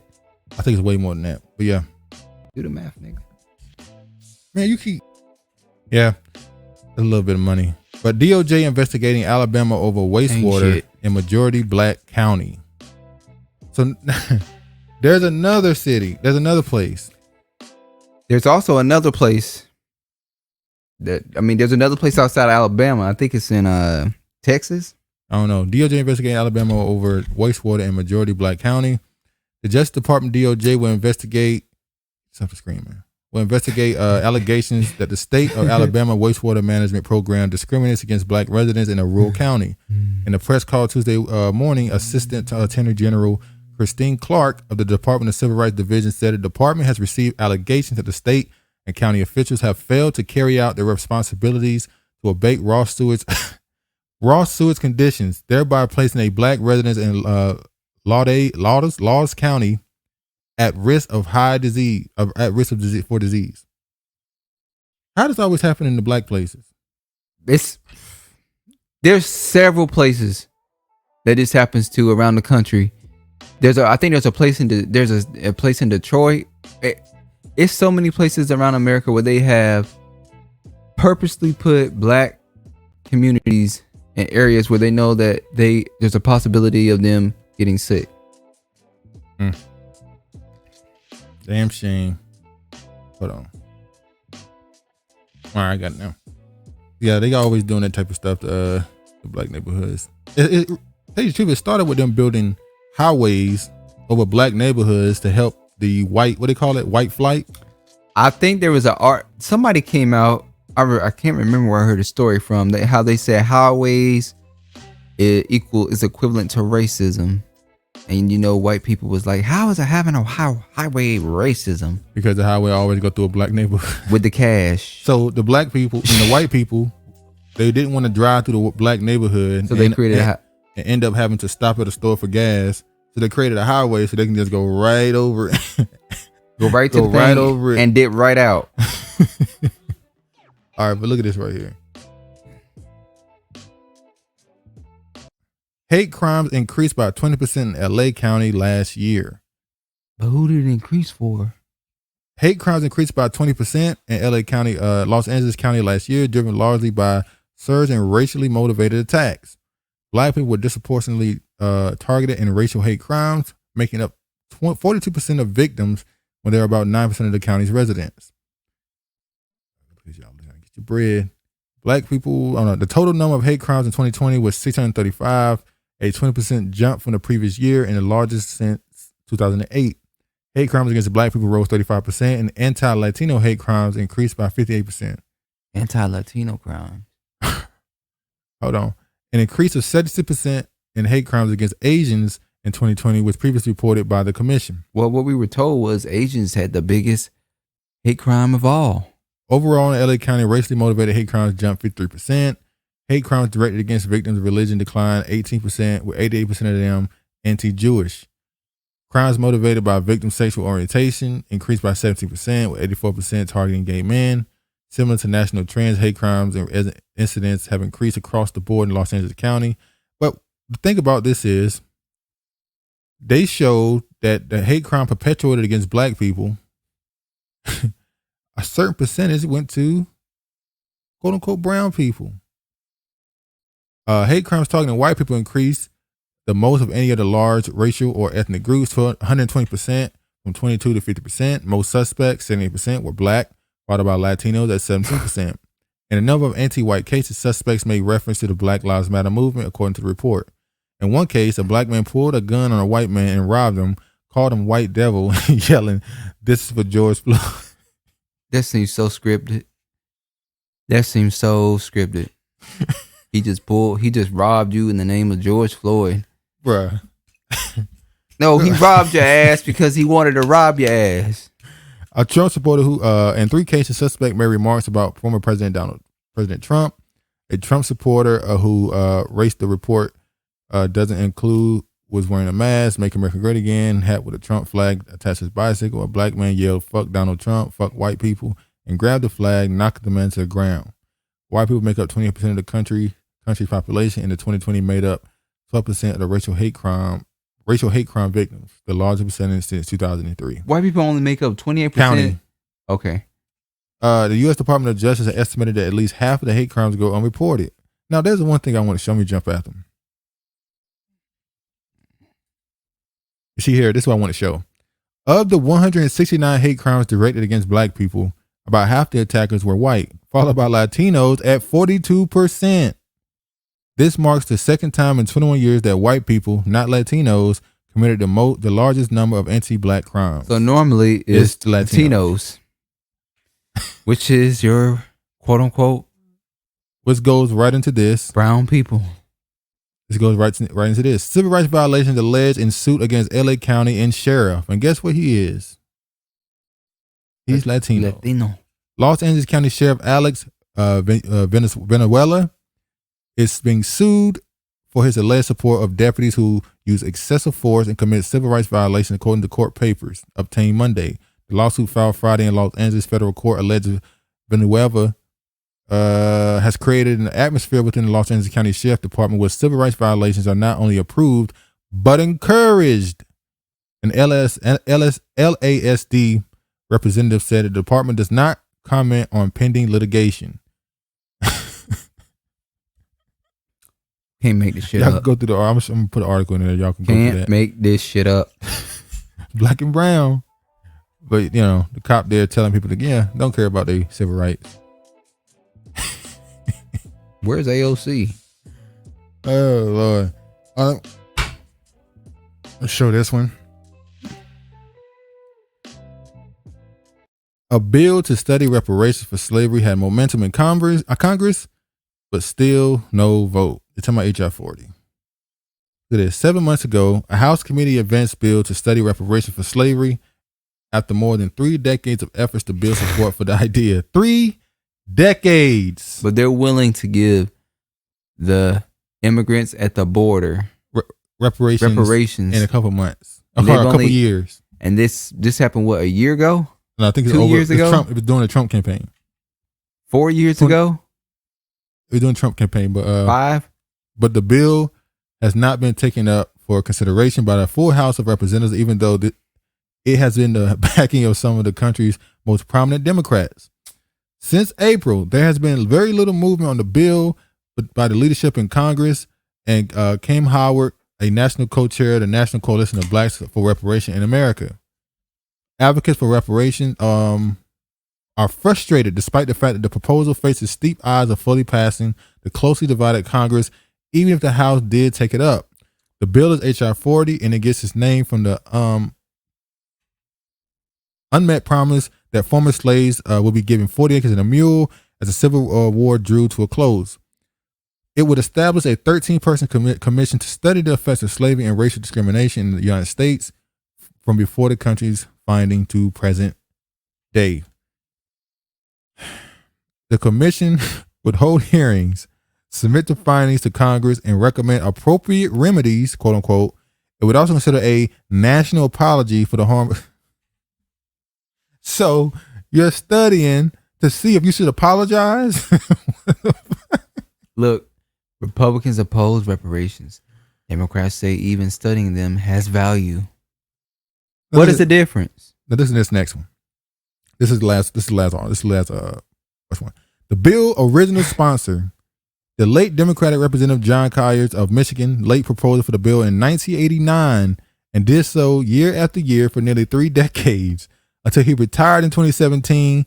After that, Representative Sheila Jackson Lee of Texas began sponsoring the bill. Listen to what she said. I don't think anyone could argue against the fact that the trajectory of slavery has gone through the centuries, the decades, and is in the DNA of descendants of enslaved Africans. That's weird. Some language there she's using. Jackson Lee, a Democrat, said in an interview with NPR, America would do well to try and bring healing and repair at its time, and it is in this century. Now, she went on to say in this article that don't worry, this is not for reparations. This is just a study. She said it right here. Jackson Lee says arguments like this miss the point. The bill does not prescribe what form of reparations to take, a question that is a point of debate among supporters of reparations for slavery. It is not the study of getting a check. It is not giving you a check. It is not the bill on a check, Jackson Lee said. It is to study slavery and develop reparations proposals, which would create, first of all, the platform for understanding. Understanding what? Did they need to cut a check? There you go. It's not for a check. It's to see if they need to give you a check. Once again, Sheila Lee Jackson is Jamaican descent. So she should be focusing on that. What that bill they got in Jamaica? Carnival? What's the name of it? They got some type of same reparation bill thing we got going on here. I don't know. She should be focusing on that instead of focusing on Black Americans' reparations. Look at this one. Brown University releases new edition of report examining its ties to slavery. Another college. You lying. Another one? No. This shit get me mad. I don't even. On Friday, more than a decade after Brown University released a report acknowledging its role in New England slave trade, the institution has released a second edition amid the reckoning over race in America. The core of the more than 300-page report, published in print and online, remains the same. It details the university's historical connection to slavery and the Brown's family participation in the trade. New additions include essay and reflection of the impact of the 2006 Slavery and Justice Report and its influence on alumni and staff past and present. Brown's report is the first in the second edition, aims to take a candid look at the ways in which the university benefited from what was linked to slavery. It states there is no question that many of the assets that underwrote the university's creations and growth derived directly and indirectly from slavery and the slave trade. In short, Brown's endowment was built on the help of funds from plantation owners. They just, at this point, it's not even, it's just like, yeah, we know. Another one. They all got to admit it at some point. Yeah, I got another one. North Carolina City begins to reckon with the massacre that in its white supremacist past. Look what they got on their head, though. Yeah, they're Masons, ain't they? They're Masons. Yeah, they definitely Mason. On November 10th, 1898, a mob descended on the office of the Daily Record, a black-owned newspaper in Wilmington, North Carolina, and an armed man then moved into the streets and opened fire as black men fled for their lives. Finally, the rabble seized control, and the racially mixed city government expelled black aldermen, installed unelected whites belonging to the then segregationist Democratic Party, and published a white Declaration of Independence. Historians have called it the coup d'etat. The number of people who died ranges from about 60 to as many as 250, according to some estimates. Which means it's more than that. But when you read this stuff, you just go, man, they really did you. They did you dirty. They was ruthless. And whatever. We would look, things gonna change, and Sam Cooke. Things will be paid for, but change gonna come. It's a past that has been largely forgotten or ignored by Wilmington's white population and discussed only in hushed tone among its town's blacks. In recent years, however, the city has embarked on a reckoning of sorts. This week, Wilmington is marking 123 years since the massacre. In one event over the weekend, a procession and funeral were held at Wilmington's Pine Forest Cemetery in honor of Joshua Hazley and Samuel McFarland, two of the few identified victims of the 1898 violence. Hazley, unmarked plot, finally received a headstone. In 2019, John Sullivan, research partner Joel Finsley, and the nonprofit Third Person Project located the only known physical copy of the Daily Record, which ceased publication after 1898. Then they set about searching for some of the victims of the massacre, finding Hazley gravesite last year and McFarland's this year. So, another Tulsa. They just came to the people's business, shot it up, ran them out, and installed themselves. By the way, you heard they said it was a mixed government. Yeah. I mean, there was black aldermen. By the way, that's a word that comes from the old world, which would be the UK, Europe. Aldermen, that's what they use. But there were black aldermen and white ones. So the white aldermen decided to overthrow them and get their ass out. You're not allowed to be in power no more. That's what happens when you always want to be around your oppressor. Look at this shit. Yeah. But yeah, these dudes are clearly Masons, though. So yeah, it is what it is with that. Boule. Boule. So I got another video. Very revealing video here. This is a Caucasian pastor. I think that's what he is. And he gives some truth about his own family. And then here he shows the reaction to people who don't like him telling the truth. So we're going to look here. This is the guy. Now he's going to admit that his families were slave owners and that he has documented proof, and that he knows the other white people have documented proof and that they just won't show it. All right, so I'm going to show y'all something, but I need you to remember two things. One, I donated it to the Tennessee State Museum in 2019. And two, this has only been in my family since the 1980s. We are not the original owners of this. In the 1980s, my great-grandfather worked at a bookbinding company in Nashville, Tennessee. While working, he found a Wilson County record book from the 1830s. Because the record book was so old, he wanted to take the record book home, but his boss refused to let him. So instead, he cut a single page out of the book and framed it to preserve it. And this is the document. This is the bill of sale for an 8-year-old girl in Wilson County from 1837. So that book had multiple. That book, how many of these bill of sales were in that book? A lot. Maybe thousands? Thousands. And they stopped him from taking it. Yeah. Because he knew someday this book would be worth. So he just took one. He just said, I got to get one at least. He said, I got to get one. And this still has the buyer's name on it, so somebody may be able to track down the family today. But here's what it says. December 3rd, 1836, $550 as full pay for a Negro girl aged about 8. And she is now the property of a Miss Mary Faulkner Deet. A what? Is that Miss? They say Miss? Did a white woman buy a Negro girl? No. She had it messed up. Miss? No. It's the white man. The white man. The Circuit Court of the County of Wilson warrant the Negro to be sound, healthy, and sensible, and slave for life. It mentions $550 as sale in 1836, which in today's money is equivalent to about $15,000. Seems like that's a lot of money. So this was a very, very wealthy family. And for $15,000, a child was owned for life. However, in this girl's specific case, she would have been 36 when the Civil War ended if she was still alive. So next part. Hopefully she made it out by 36. That's what he's saying. Yeah. If she lived long enough. She lived out, guys. There was a happy ending to the story. So now this is another one. So because he exposed that video, a lot of Caucasians came in his comment section telling him they would never reveal this stuff and give it away and let it be known that it's theirs because they're afraid of a mob coming and asking them for reparations. So look at this. Which means they know that the sins fall upon the child. Their father's sins falls upon the child, and their mother's fucking sins falls upon the child too. So whenever you see someone say, I'm not my parents, my grandparents, my ancestors, they ain't got nothing to do with me, but you won't show it because you know it will fall back on you. But watch this. I'm legitimately surprised at how many white families currently own slave documents and they're just sitting in their home right now. My post yesterday only got about 200,000 views, but the comments are full of white Americans saying they have documents sitting in their homes that are slave records.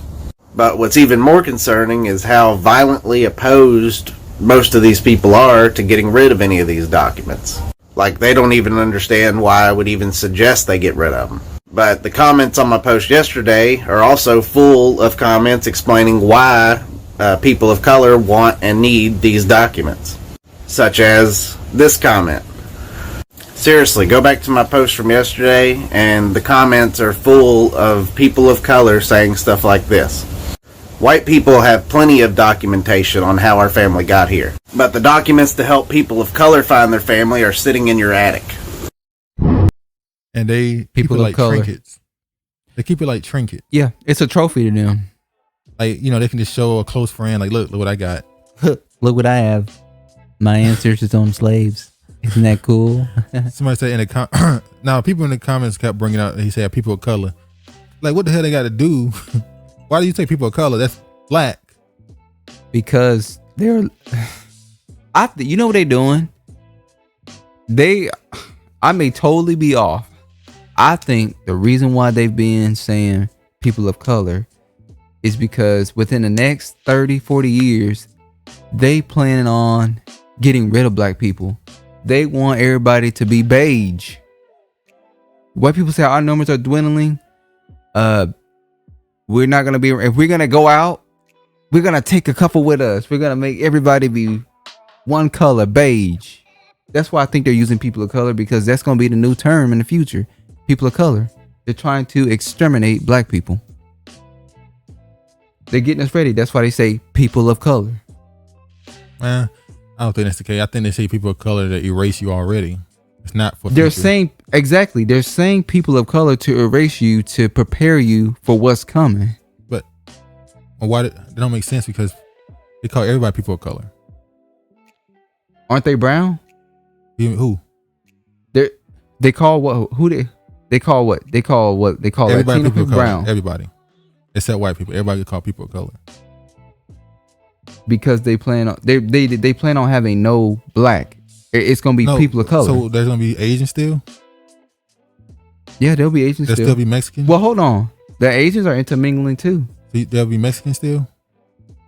Arabs? They're all intermingling with white people. So why you mean they don't get rid of race in general? Race in general, that's what I'm saying. But you make it seem like only black people. Not only black people. Okay. But we're the starter, kid. We're always the start. All right. But so this is how these people hide this stuff, and yeah. This is what you predicted. Let's get into politics. Nigga had to rub it all. Nigga had to rub it all in my face. Let's get back into politics. So a few months ago, I told Travis that a person on the Republican speculation. I told Travis that somebody on the Republican side was going to run for president. I wouldn't say you disagreed. I didn't disagree with you. You didn't disagree. It was just like you was like, okay, yeah. But Fox News did an interview with the person I said was going to run, Tim Scott.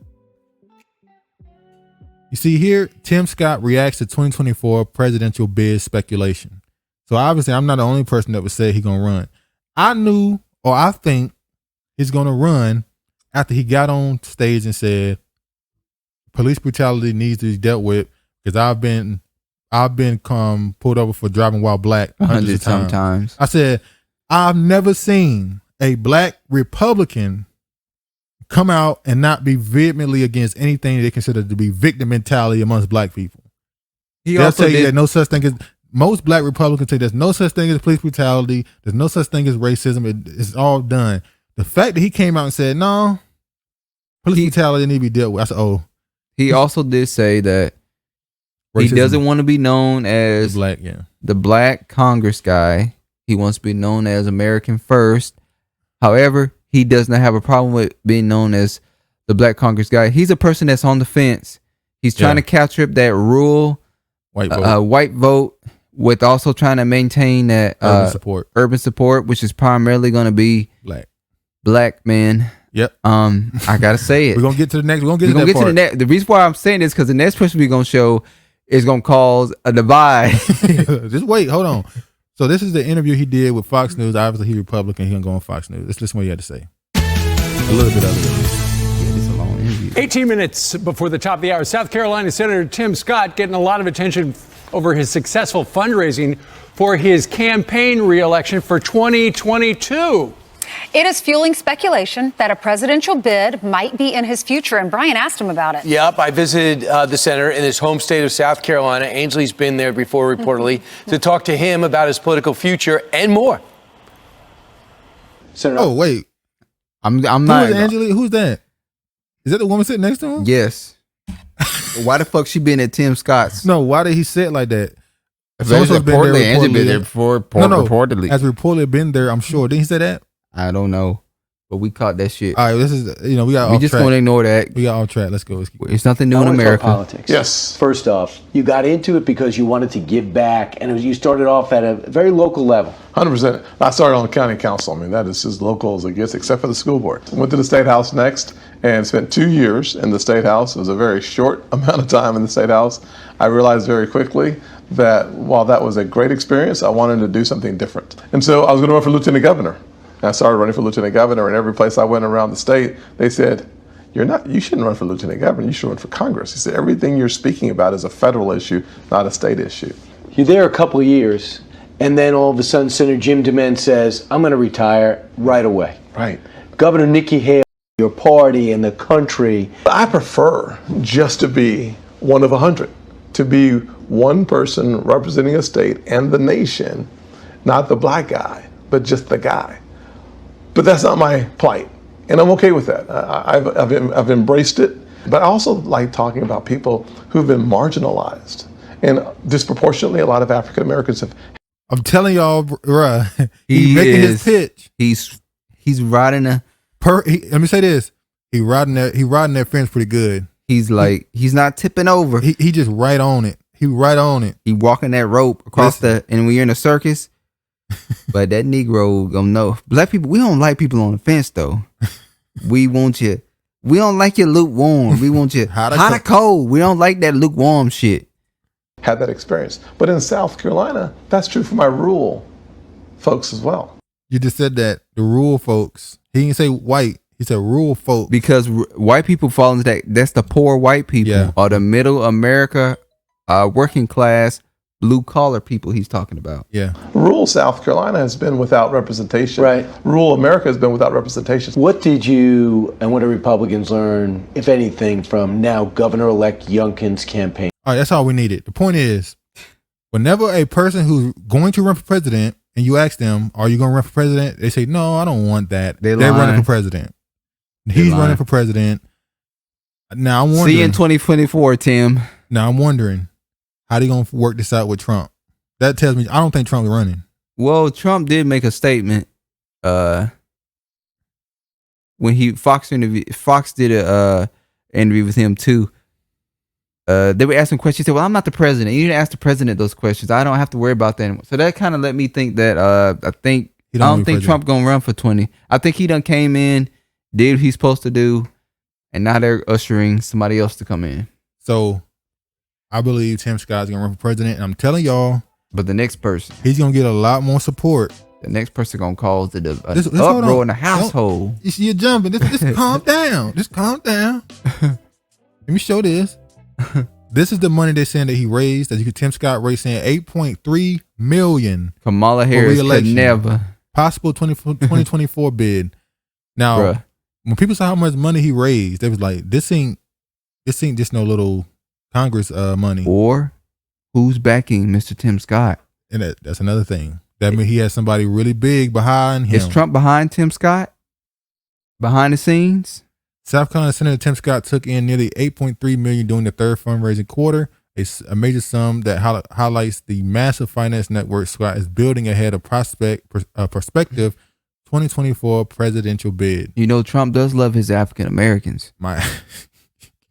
He loves this guys. Trump ain't shit. They're like, motherfucker, shut up. Now, we said I told Travis months ago, Tim Scott gonna run and he's gonna get a lot of support. I said the Republican Party would be silly not to run him. He's the perfect. Well, they don't have nobody else besides Del Santo in Florida. DeSantis. I think DeSantis. I don't think he would do well. He'd be too controversial. He might win, but he'd be too controversial. And the thing about it is, the Florida people, they shouldn't want him to leave because freedom. If he Don leave, Lemon was down there chilling, so clearly it's freedom. Don Lemon was his boo. If your governor leave, who are you going to get in next to governor? They may just switch things up on y'all ass. So y'all should say, governor, don't go. So DeSantis, I think the Republican Party understand you need to bring somebody who's not controversial, even if they'll win, because I think he probably will win.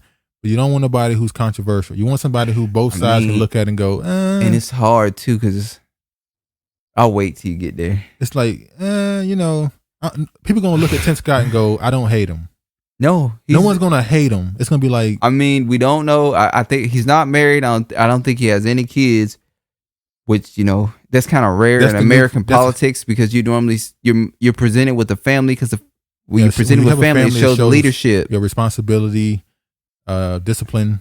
I mean, look how we look at the Canada prime minister. I think and the France and the French and the Australia. Is that the new thing where a woman was prime minister who was single in Australia? Is that a new wave they're ushering in? Is the leaders of the free of countries don't have their bachelors or bachelorette? Oh, got multiple baby mamas like Trump and the dude in the UK. But Trump was married. Come on now. He had multiple baby mamas. He was married though. And Boris Johnson got multiple baby mamas. He put a ring on it in the end for somebody. But the next person, so I think he's running for the Republican side. I think he'll get a lot of support.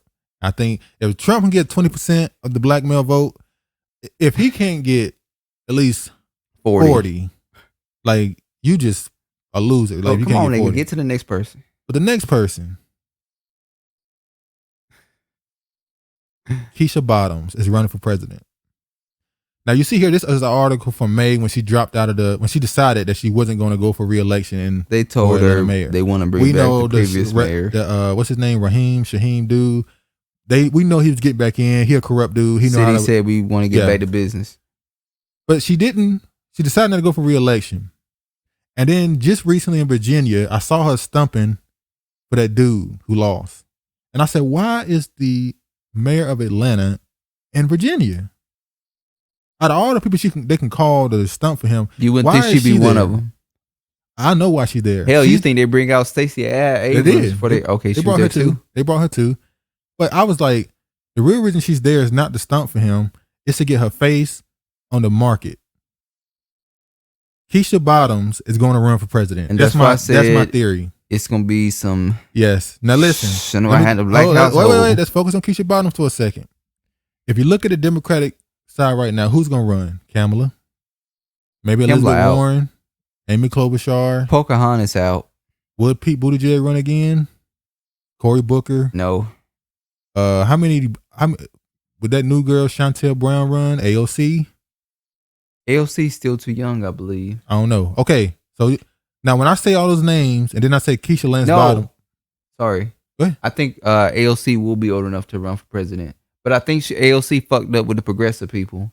I don't know, but when I say Keisha Lance Bottoms' name with those other names, who truly has at least a semblance of support from black people? Well, we know Hot Lena. I know people might look at her, like, oh, I don't deal with her. She did this. Well, what did she do? Remember when she told people who was outside marching to go home? Oh, but a lot of people looked at that and said, auntie said go home, that type stuff. But when it came out that she won't pay her water bill, people could identify with that. You pay what you got, then you pay the rest of the next month. The struggle. But here's the thing: what happens if the nomination goes to Keisha Lance Bottoms for the presidential bid? Now on the Republican side, Tim Scott gets. There you go again, that gender war. I'm making this argument because I think that's a possibility. Sorry, Keisha. You thought this. I ain't voting for neither one of them, but if I had to vote for one of them, if you think the last two elections were a bloodbath, you ain't seen nothing. If you had to vote, if this scenario happens, even though you don't vote, if you had to vote between Tim Scott and Keisha Les Bottoms, who you taking, Scott or Bottoms? I ain't saying nothing. I'm gonna have to go with Scott. Trying to be controversial. I hope Scott don't do nothing that make me regret this, saying I'm gonna go with Scott. Yeah, look, yeah, you remember you would vote for Scott. Of course you would. Of course you would, soft ass, cupcake ass mother. You would vote for Scott. Yeah, they Tim, don't let us down. They don't have to go back and say, I guess I gotta go with Keisha from up the street. Keisha from up the street. But with them bottoms. Another storyline that's been going on is the Kyle Rittenhouse. Kyle Rittenhouse. I don't care about the story. You know, I'm sorry, I cut you off. Yeah, I don't care about this story, but I just find it funny.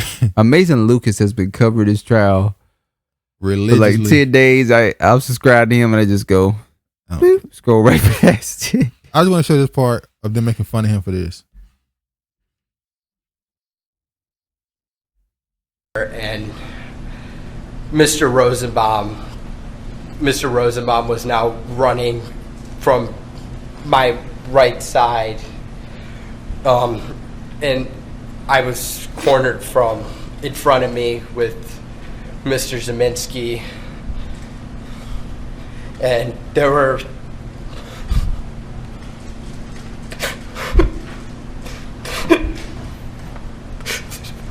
three people right there. Take a deep breath, Kyle.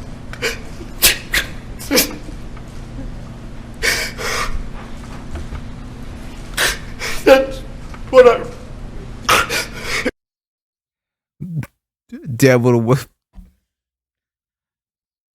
the devil the Bible speaks of. You know what? It reminded me of that YouTube video where that white girl was fighting her boyfriend and he knocked her out and she started doing that little twitch, that little jerking thing, like she having a seizure. I thought he was about to start having a seizure on the damn stand. Yeah. Look, man. You got that clip of his mama? Yeah. Okay. Damn. Yeah, I got the video, Travis. I'm gonna show the video. Okay. So this, when I saw this, the first thing you think is not one damn teardrop, but it's he has PTSD from the situation. Look, man. Like, I don't care, but look. Apparently, he drove from his own state to another state. His mama drove him there. He came there with a damn AR-15. Some people was beating up on the car. He blew one dude's head off. People said, what the hell? He started walking away. Dude followed him and tried to stop him. I guess he was trying to do a citizen's arrest. Somebody doing a riot or march, whatever you want to call it, tried to do a citizen's arrest on him. He turned around, popped that dude. The other dude was trying to stop him. He fell. I don't know how he fell to the ground. The dude ended up kind of pointing his gun at him, but not really. He popped his ass too. So now he got 3 bodies. He killed 2 and injured another. I tell you what, his mom was about that life because she drove her boy there. Yeah, and that's the part that's not I'm missing. Like, what would happen? Drove from out of state. What would happen if a black woman drove her black son out of state to another state? They'd lock her ass up. She'd like, be accessory to the crime. They be saying how much of a bad mother she is and everything. Kyle Rittenhouse has been accused of giving performative crocodile chills after he broke down while giving evidence in his trial. The 18-year-old began hyperventilating during his testimony in court on Wednesday, prompting Kenosha County Circuit Judge Bruce Schroeder to call for a 10-minute break in proceedings. Oh, because he was just so overwhelmed with guilt and emotion, they had to. LeBron James tweeted this out and said he lying, he ain't crying. Let me tell you something. Them white people was on. They had LeBum trending. You'll never make it again. Fuck you, King LeBron James, bruh. They were calling all type of races. They were fuming with LeBron, and they know that it was fake too. That's the sad part. They know that dude was crying. They know the shit. That's what right there. We go, what tears? I don't see one. Man, knock it off. That boy ate some lemon heads before he walked into court. And bruh, they were so mad. Oh, and a whole bunch of black people see dry his face, no tears. Kyle Rittenhouse was a face scrunching extra hard to zero moisture, crocodile tears. Now I don't know why black people are so into this though. I mean, just being honest. I don't know. I told you, he ain't shoot nobody black. Amazing Luke has been on his trial for about maybe they feel like it's going to be indicative of other things. If he can get away with this. I think that's the whole point. It's like, here it goes a Caucasian. Killing 3 Caucasians. And let's see what is he going to get off for killing Caucasian people? Yeah, if he can get off with this, then we ain't got a chance. Niggas ain't got a chance in hell of getting people prosecuted if we get shot like this. Let me show y'all this right here. Now, this guy named Jeffrey Tobin, the one who got caught masturbating on Zoom call. I think he worked for Wonder. Let me see. Jeffrey Tobin. Yeah, CNN author and true crimes misdemeanor. Yeah. Worked for CNN. Got caught on Zoom masturbating. He said, I wonder what the verdict would be if Rittenhouse trial if the defendant were a black 17-year-old from another state who killed 2 people with an illegal assault weapon. And then this dude right here responded, I wonder if a black CNN analyst would have kept his job after masturbating in front of his coworkers. Now, what I got from this is 2 white dudes just used the plight of a black man to castigate each other. So both of them just admitted, I guess he's a conservative and the other guy's a liberal. They both just admitted black dudes got it worse. Mm-hmm. But they using it as an attack on they using the black man's plight as an attack on their political beliefs. Mm. How are you going to use my plight as an attack on somebody else's political belief against your own? Everything revolves around you. I just found that crazy how they just use that. One of those people would deny that that's even a real thing, though. So this is more of an update story. Remember we did that story a few months ago on the cop, was that months ago, a few weeks ago, where the cop shot a little girl because he said he heard gunshots and thought they were behind him, but they might have been a block away. Yeah. They just arrested this dude here. Teen charged with first-degree murder for role in Sharon Hill shooting death of 8-year-old Fanta Bilty. A 16-year-old charged with his role in the death of 8-year-old the Delaware County District Attorney Office announced Wednesday Angelo A.J. Ford of Sharon Hill has been arrested on multiple charges, including first-degree murder and a fatal shooting took place on August 27th. And keep in mind, the cop is the one who shot him. The little girl, not him. Why is he being charged for it? You know, if you commit a crime with somebody and y'all both running and the cop shoots your friend and they catch you, they'll charge you with the murder of him. What? Yes. If the cops shoot if y'all commit a crime together, or they suspect you of a crime, and y'all run and they catch you, and they shoot the other one and catch you and arrest you, you'll get charged with the murder of your friend. That's some new shit. I ain't never heard that before. The DA's office said that the charges against Ford and Strand are based on information obtained by detectives. They witness told investigators they observed Ford in Coach Street just outside the football game when the game ended. He was reportedly flashing a firearm that was inside of his waistband, and he was heard making threats to others on the street. Ford began shooting in a westbound direction toward Ridley Avenue, and the witness says Strand shot back at Ford in the direction of the football field. The witness identified Strand in the photos and the person shooting back at Ford. Another witness reportedly spoke to Strand following the shooting and said said there had been tension inside of the football stadium between Ford and Strand's group of friends. Authorities say Strand told the witness that Ford began to flash his gun to him when exiting the stadium and took his brother's vehicle to retrieve his firearm before walking back to Coach Street where Ford was. The killing of Fanta was a tragedy, not just for her family, but for the entire Delaware County community. Today's arrest began the criminal process for those who initiated the deadly events on August 27th by shooting to kill at a high school football game. Still, the pursuit for justice for Fanta demands that my office continue to comprehensive review of the actions of all parties involved in the tragic chain of events. On November 18th, a grand jury composed of Delaware County residents will be seated to review the entire case so that it may be determined whether the police officer's use of deadly force was justified. When is it justified to shoot a little girl? So they shot the little girl, but they charging him with a crime? Yeah, the information's up here. Officers discharged their weapons immediately upon hearing the shots fired by Ford and Strand.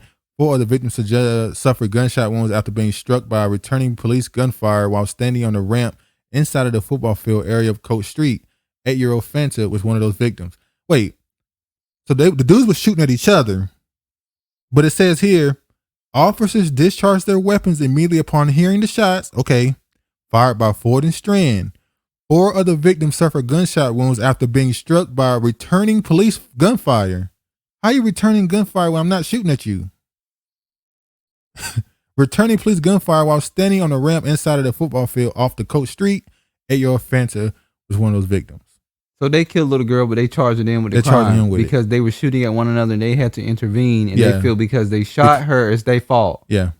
So there's no accountability for the police officer. The officer get to say, "Hey, I didn't mean to. I was trying to shoot that one. I shot that one." No, you shot the little girl. You would think that'd be neglect or some type of thing. But You can't just go. You should. You're supposed to have more restraint and control of what you're doing than what civilians are out here doing. It's not the case. So the cop. I hate to say it. I ain't gonna say it. That was it. What the fuck do we have police officers for? If they do dumb shit like that, they can get away with it. Lord, y'all knew I was gonna say it. All right. Look at this. Ahmaud Arbery's mother blasts cop who told her that her son had committed a burglary.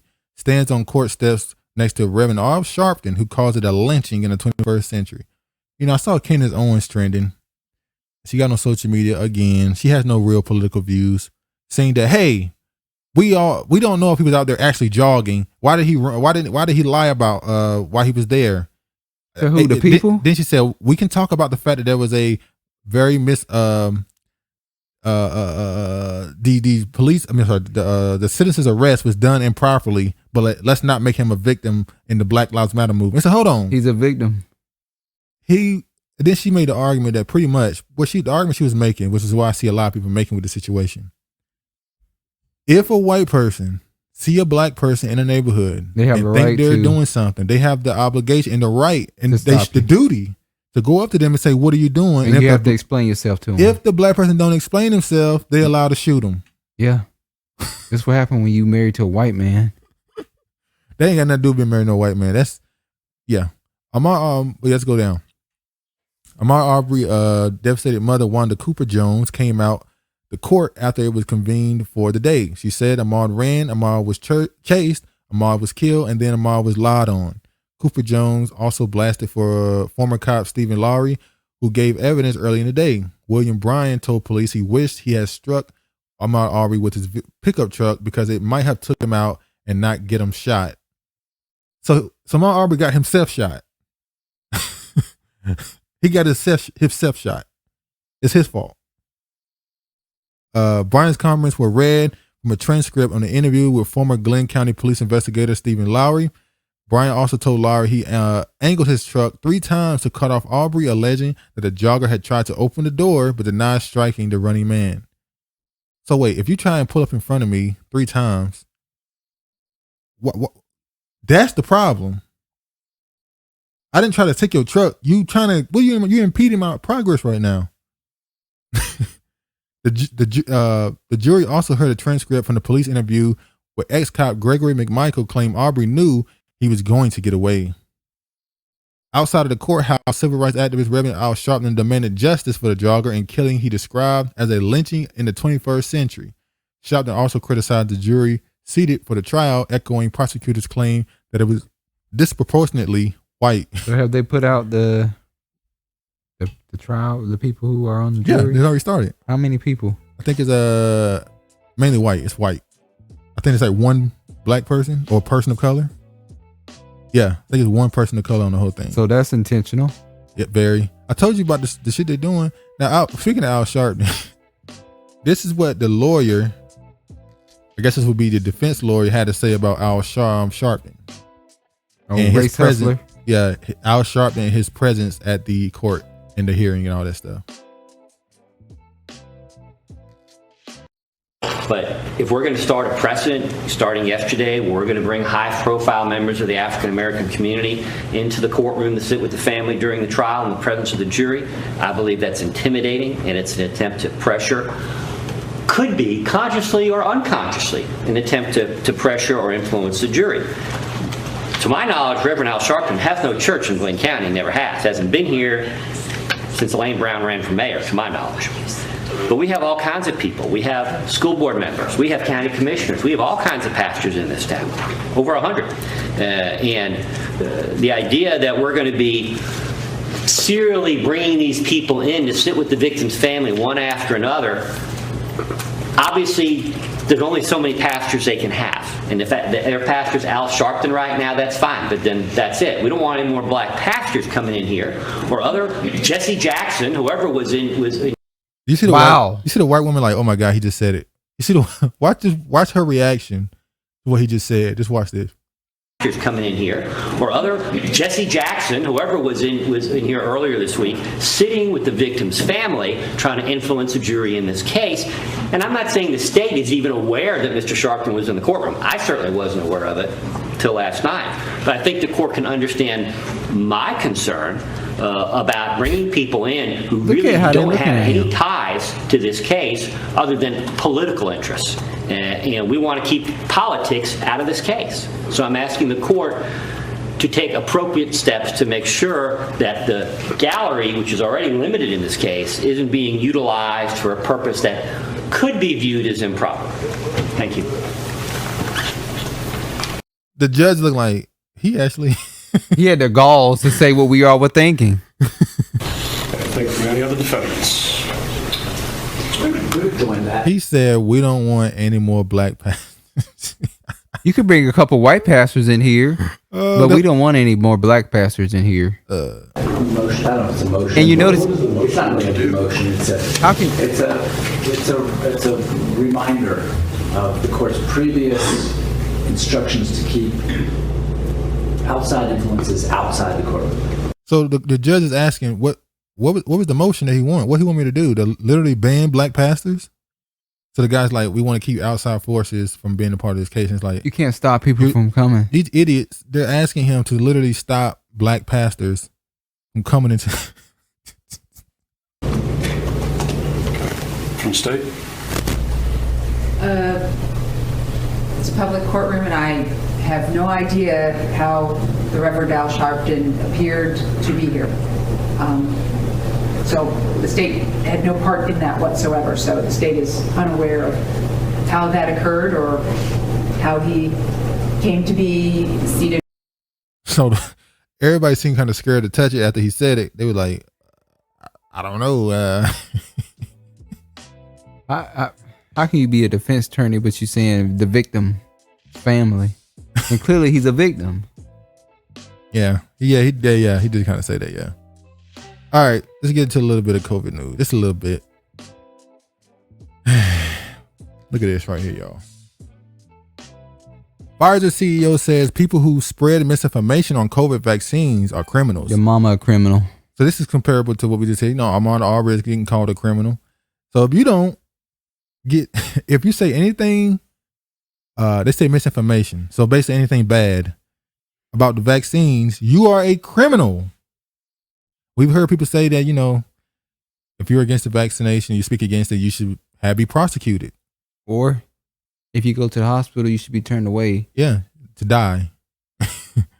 People who spread misinformation on COVID vaccines are criminals, Pfizer CEO Albert Bourla said Tuesday. They're criminals because they have literally cost millions of lives. He said life. Well, we just saw a study. What was that? What was that? Was it France, Greece, Italy? One of them countries. Italy.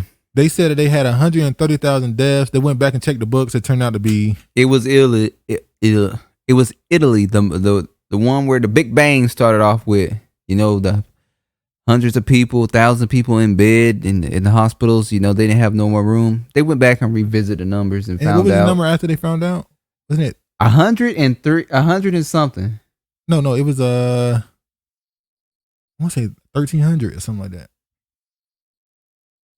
I think it was in the hundreds. It was in the hundreds? I can't even remember for some reason. Don't quote me on the number, but I could swear. I'll put the article. He'll put the article, but I could swear it was in the hundreds. Yeah, they said that the numbers. We saw in Nigeria, we kept that number up. 200 million people, 200,000 COVID cases, 2,000 deaths. But you know, that was Nigeria, right? That was Nigeria.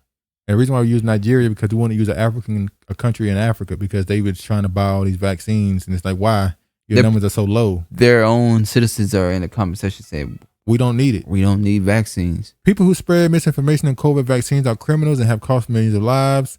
Speaking on Washington, D.C. based think tank Atlantic Council, Bourla said there is a very small group of people who are purposefully circulate misinformation on the shots, misleading those who are already hesitant about getting vaccinated. Those people are criminals. They're not bad people. They're criminals because they have literally cost millions of lives.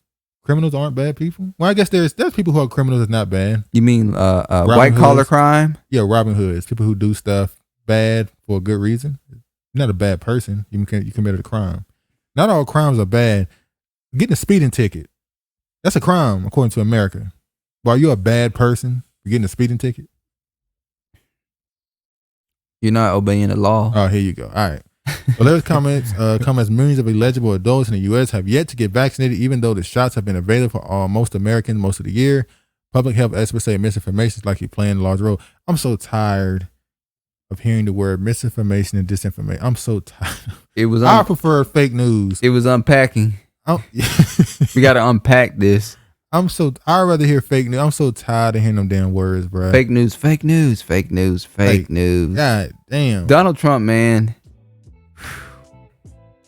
He caused a circus when he said fake news. Yeah. Everybody used fake news. He's the one who started it. He's not the one who started it, but he's definitely the one that made it more popular. MSNBC, CNN, them used it against him. Said he was spreading fake news, and then he turned around and said, "No, you're fake news." And he made it popular. And yeah, it burned their So ass. it's his word. And this is what Pfizer, that company that dude just said it, the company he runs, they tweeted out, "It's easy to get distracted by misinformation these days, but don't worry, science got your back." And they showed they showed the human brain falling for conspiracy theories, but then the science coming and protecting them. I don't know why they thought this would be a good idea to tweet, but look what they did immediately. Turned off comments. 17,000 quote tweets. 4,000. You know how many people are talking shit about them in the quote? Look at this. Which of these are just conspiracy theories? CDC changed definition of vaccination to cover Pfizer shots. Former FDA directors on the board of Pfizer. Vaccinated are spreading COVID to vaccinated. Look at this. Life. Boosters. How many boosters is that though? That's 1, 2, 3, 4, 5, 6, 7. The human brain, truth about vaccines, Pfizer medical rapists. I own your DNA. So they just took that meme. I don't know why they thought that was a good idea. They just started memeing the hell out of their ass. But yeah. Look at this right here too. This is how you know shit getting thin for them. Because they starting to get desperate. See here, COVID-19 vaccines are more effective than natural immunity, the CDC and fact checkers say.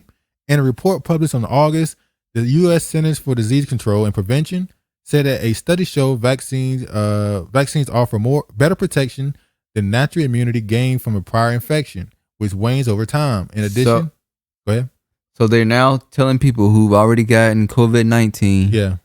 At one point they told you had immunity. Yeah. Now telling you that it's actually better to get the vaccine because it's going to provide you with an extra.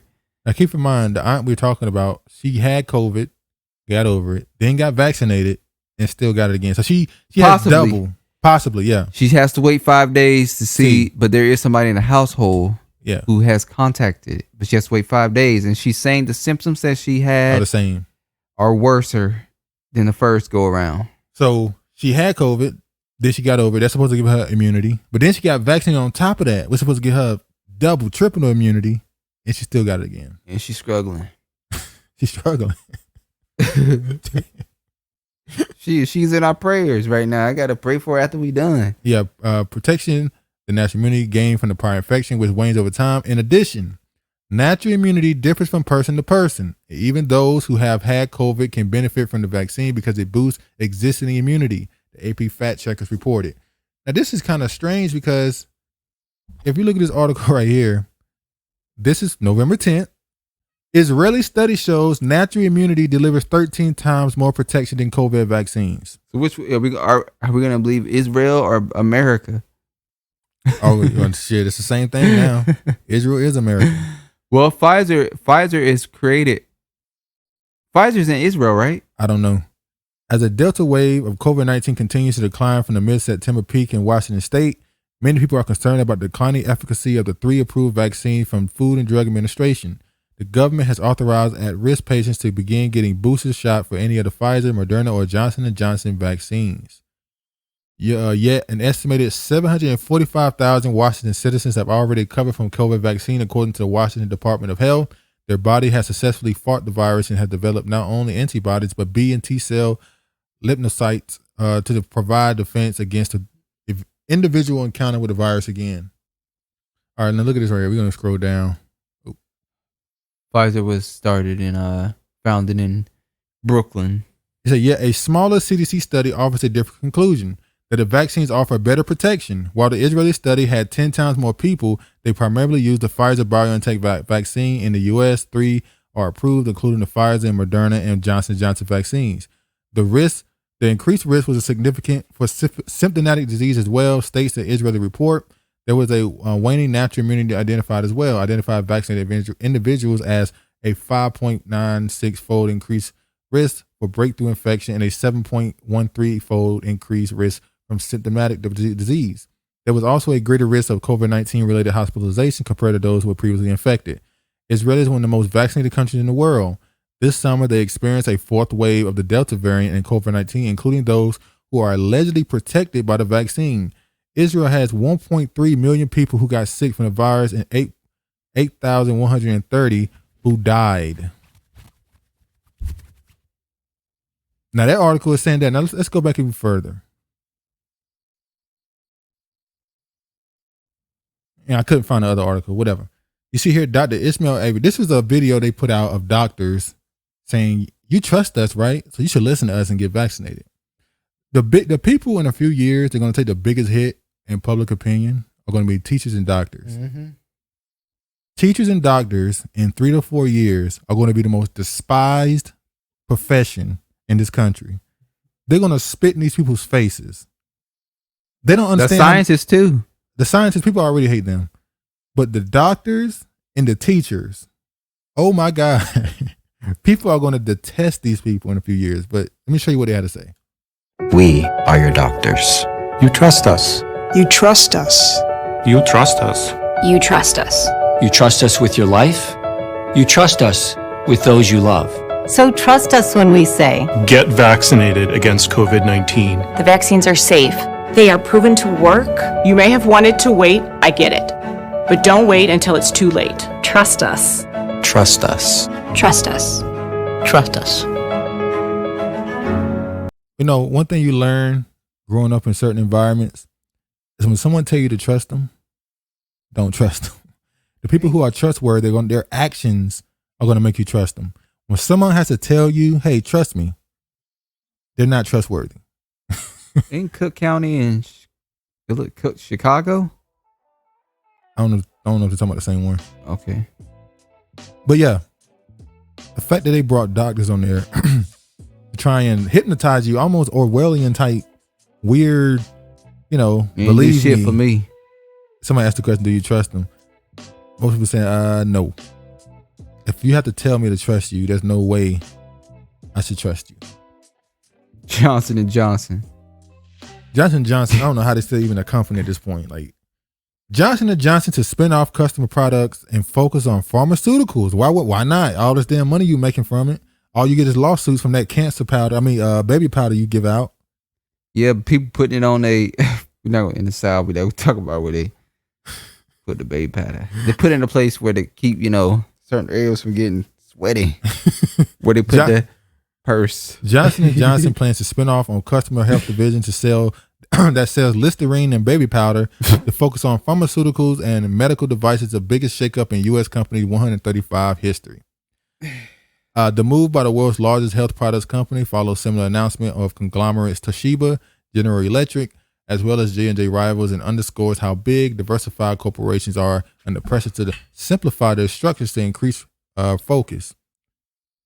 This has particularly been the case in healthcare, where a slow and steady business of selling products such as shampoos and moisturizers has increasingly diverged from a high-risk, high-reward work of developing the market blockbuster drugs.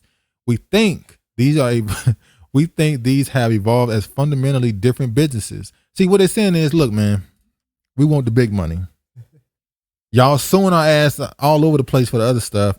You can't really sue us for the pharmaceutical because we can get protection. Wow. So we moving away from that. Johnson Johnson. How are they still around? How does this? That's all I can say. How do they still exist? Here another story, a COVID story. This is a Canadian dude. Sarab, have you said that last name? 52-year-old Canadian cardiologist tells the non-vax, "I won't cry at your funeral." Dead 2 weeks after third booster mRNA injection. Are we gonna cry? Don't say nothing. Just look at this picture. That's all I'm gonna say. We ain't gonna say nothing. Just look at the picture. Read, comment. All right, we can move forward now. Oh, he went to the funeral? No, it ain't him. I'm just it's a meme people use. Esteemed cardiologist dies unexpectedly. Was known for his positive influence inside and outside the hospital. So this same dude who said, "I won't be going to your funerals," ended up having his own. And bruh, the stuff that people be saying on the internet saying, "I can't wait for y'all to die. Hurry up and go." Bruh. Sound like judgment. Sound crazy. And then next thing you know, a few weeks later, they pop up, croaked, and people like, "Well, there it goes." I told you I won't take it that shit. All you do is reinforce them now. Now they're like, "Yeah, I'm definitely not." Yeah, I was right. You a sucker. But life goes on. Nothing that happened recently with Biden's mandate that he pushed. U.S. Appeals Court affirms hold on Biden's COVID-19 vaccine mandate. I told you it wasn't just one state. I thought it was Louisiana. A U.S. Appeals Court on Friday upheld its decision to put a hold on the order by President Joe Biden for companies with 100 workers or more to require COVID-19 vaccines, rejecting a challenge by his administration. A 3-member panel of the 5th U.S. Circuit Court of Appeals in New Orleans affirmed its ruling despite the Biden administration position that halting implementation for the vaccine mandate could lead to dozens or even hundreds of deaths. I thought thousands, millions. So they're saying now that, listen what the language. Now he's saying it could lead to dozens or hundreds. But they've been saying millions for the last couple months. Dozens or hundreds. All right. The mandate is staggeringly overbroad. The mandate is a one-size-fits-all sledgehammer that makes hardly any attempt to account for differences in workplaces and workers, Circuit Court Judge Kurt Engelhardt wrote in the panel. Vaccine mandates are deeply controversial in the United States. Reports say that they must put an end to the nearly 2-year coronavirus pandemic, while opponents argue that they violate the U.S. Constitution and curb individual liberty. The 5th Circuit judge appeared to agree with the opponents. The public interest is also served by maintaining a constitutional structure and maintaining the liberty of individuals to make intensely personal decisions according to their own convictions, even or perhaps particularly when those decisions frustrate government officials. There you go. Just because you want me to don't mean I have to. You can't make me. It's supposed to be a republic. I thought this was a republic. It's not a democracy. It's a republic. There's rules. A democracy don't got rules. It's freedom. That's why Trump left it up to the states. That's a republic. But you know. So we'll see how long they hold them over on that. What they got to do to swoon them over. Well, they got to start threatening. Oh yeah, somebody gonna look like John Roberts, dead in the daggone cabin. Lies will be threatened. Look at this. Survivors of California's forced sterilization. It's like my life wasn't worth anything. Now in California at a prison, all the lives you can give birth to, not gonna be anything. So in California at a prison, they were sterilizing black women. Now, I don't know if it was just black women. You know, they did this in the South. What was that? In South Carolina, there was it was a YouTube documentary or something they showed where they were sterilizing slaves. Oh, yeah. And even after slavery, they would go to doctors and have doctor appointments, and the doctors would sterilize them, give them hysterectomies. You know, they do that to this day. Black women will go into the office and they'll say, "Oh, your reason why it's because of you need a hysterectomy." And they go, "No, you didn't. You didn't need a hysterectomy." But yeah. So wicked ass people. I'm gonna let y'all listen to the interview of what she said. Is trying to make amends with a cruel past. In the early to mid 1900s, the state forcibly sterilized tens of thousands of women and men as part of a state eugenics program. The state banned those forced sterilizations in 1979, but the Center for Investigative Reporting found that between 2006 and 2010, the state sterilized nearly 150 incarcerated women without required state approvals. Now, Governor Gavin Newsom has signed into law a provision that would provide an estimated $25,000 in reparations to each of the hundreds of living survivors of those sterilizations. Only 25. Is that enough? 25K? That's pretty low for somebody who's not ever They would going to have be able to children. give life. She said this happened to her when she was 24. And it's like 25,000. Take it or leave it. That's the same offer. That's the same low ass offer they gave the Tulsa And survivors. they said no. And they said they spit in their fucking face and said, "Go eat shit." Actually, be in charge of the notification process and looking to see how they can find the eligibility for survivors. And then the third piece will go towards the actual compensation. I want to talk a little bit about your own story. Can you tell us, how did you find out you were sterilized? Because I understand you were still incarcerated at the time when you realized what had happened to you.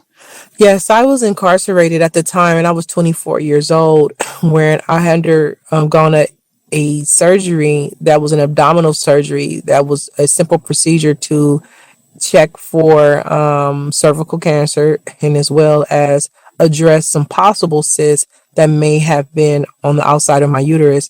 And so that was the surgery in which I consented to, in which I was told it was a simple procedure. But afterwards, I began to experience so many strange symptoms in which I now know that they were symptoms of menopause and hormonal changes. And so after numerous complaints, numerous requests to speak to a physician or to either follow up with the surgeon, I was constantly denied and I was given the runaround. And so that caused me to actually reach out to an agency who was doing some social justice work inside of women's prisons around medical health care. And Cynthia Chandler, who was an attorney and also the executive director of Justice Now at the time, came back to speak with me. And so from there, she helped me to advocate and actually provided the funding that was necessary to retrieve my medical records. And that's how I found out, which was like a year or so later. And some wicked people. Nothing changed. Same thing they was doing in the 1700s, 1800s, 1900s. Now they doing it. Still doing to this day. Still doing it. They are who they are. Not gonna change. See this here. Former police officer who fatally shot Breonna Taylor buys to get his job back. What? I thought he was he's not gonna have a trial? I don't know. On Tuesday, the Louisville Metro Police Merit Board began hearing in the case of the former Louisville Metro Police Detective Miles Cosgrove, who was fired after he fatally shot Breonna Taylor in the early morning hours of March 13, 2020. Cosgrove was attempting to return to the police force after being let go in January of his year following the ruling that he failed to properly identify a target when he shot 16 rounds into Taylor's apartment and failed to use a body camera. USA Today reports his hearing will take place over the course of 5 days this month and next. Why did he feel like he should get his job back? He felt like he did nothing wrong. Which means exactly. He has no remorse for what he did. They already found in the investigation he's not guilty of anything. Like he was guilty of not properly identifying the target and stuff, so he got fired. But that's about it. He's not even gonna have a trial. Like that's over. They already deemed that. So you're just a police officer just allowed to just shoot? That's how I go. Let me show y'all this crazy shit. This is also their history of what they normally do. Non-binary professor advocates to destigmatize pedophiles in new book.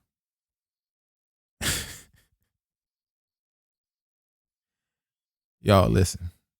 We've already said, well, everybody has said, what's coming next. What they got coming down the pipeline. It's the same thing it's the same thing they've been pushing for since those Kinsley Institute wrote that book saying all those false statistics about relationships and the sexuality of this country. The Kinsley, we're not even getting to that. I'm not even gonna get into that. let me show y'all what this dude has been saying. And this is a person who's considered an educator. Wait, let me get to it. What the? Okay, I think this is it right here. All right. This is an assistant professor. Listen to what this dude is saying. So much for that question.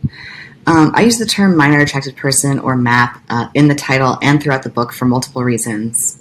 First of all, because I think it's important to use terminology for groups that members of that group want others to use for them. And MAP advocacy groups like Before You Act have advocated for use of the term MAP. They've advocated for it primarily because it's less stigmatizing than other terms like pedophile. A lot of people, when they hear the term pedophile, they automatically assume that it means a sex offender. And that isn't true, and it leads to a lot of misconceptions about attractions toward minors. I've definitely heard the idea that you brought up, though, that the use of the term minor attracted person suggests that it's okay to be attracted to children. But using a term that communicates who someone is attracted to doesn't indicate anything about the morality of that attraction. So much for that question. He just said, he just called pedophiles minor attracted persons. Yep. They love turning everything into a damn... No, they like to change things and give it a softer meaning to it. To persuade the public, oh, it's minor. Yeah, it's not pedophile. I mean, ain't this kind of what they're doing when they bring these people into your schools to read books in front of your kids? They're already introducing this stuff, as you said earlier. And non-offending MAPs, by definition, do not abuse children, so their behaviors are moral. But they're still being subjected to this same idea that they're bad people. And so they're not bad people. Just one more. We got one more. It's a quick one. Hold on. Okay. Stigma against MAPs is a problem in part because it makes MAPs think that they're monsters. That's really problematic in terms of MAP well-being. It's really hard to cope when you think you're a terrible person because you have attractions that you can't change. Being sexual, that's a mental. Being sexually attracted to a kid, you are a monster. You're a monster. Like, you got a demon inside of you. Now there's another one I found. How weird these people are. Tell you. I want to talk to the kids. Parents watch the video and then hand the phone over to the young kids. Hi there. I get asked a lot, are you a boy or a girl? And I love that question. And so I wanted to just tell you, sometimes human beings are more than boy or girl. Sometimes we're something else. Sometimes we're both. Sometimes we kind of float in between, and sometimes we're a boy, sometimes we're a girl, because human beings are creatures, and we're wild and exciting. I want to talk to the kids. Listen, there ain't no confusion. If you got a third leg down there, you a man. If you ain't got no third leg down there, you a woman. There's no confusion. It's interesting they named it MAPS, because if you... Are you gonna continue with this? Yeah, just one more. This is the last one. I said the other one's the last one. Yeah, I thought. Got to see his ass again. I thought we was As done. your internet vein gel, as your envy parent of the webs, let me tell you, you're doing great. I know it doesn't seem like it. And I know it seems like, well, I'm just making a cheesy video and I don't really know you and all that. Blah, blah, blah. Set that stuff aside.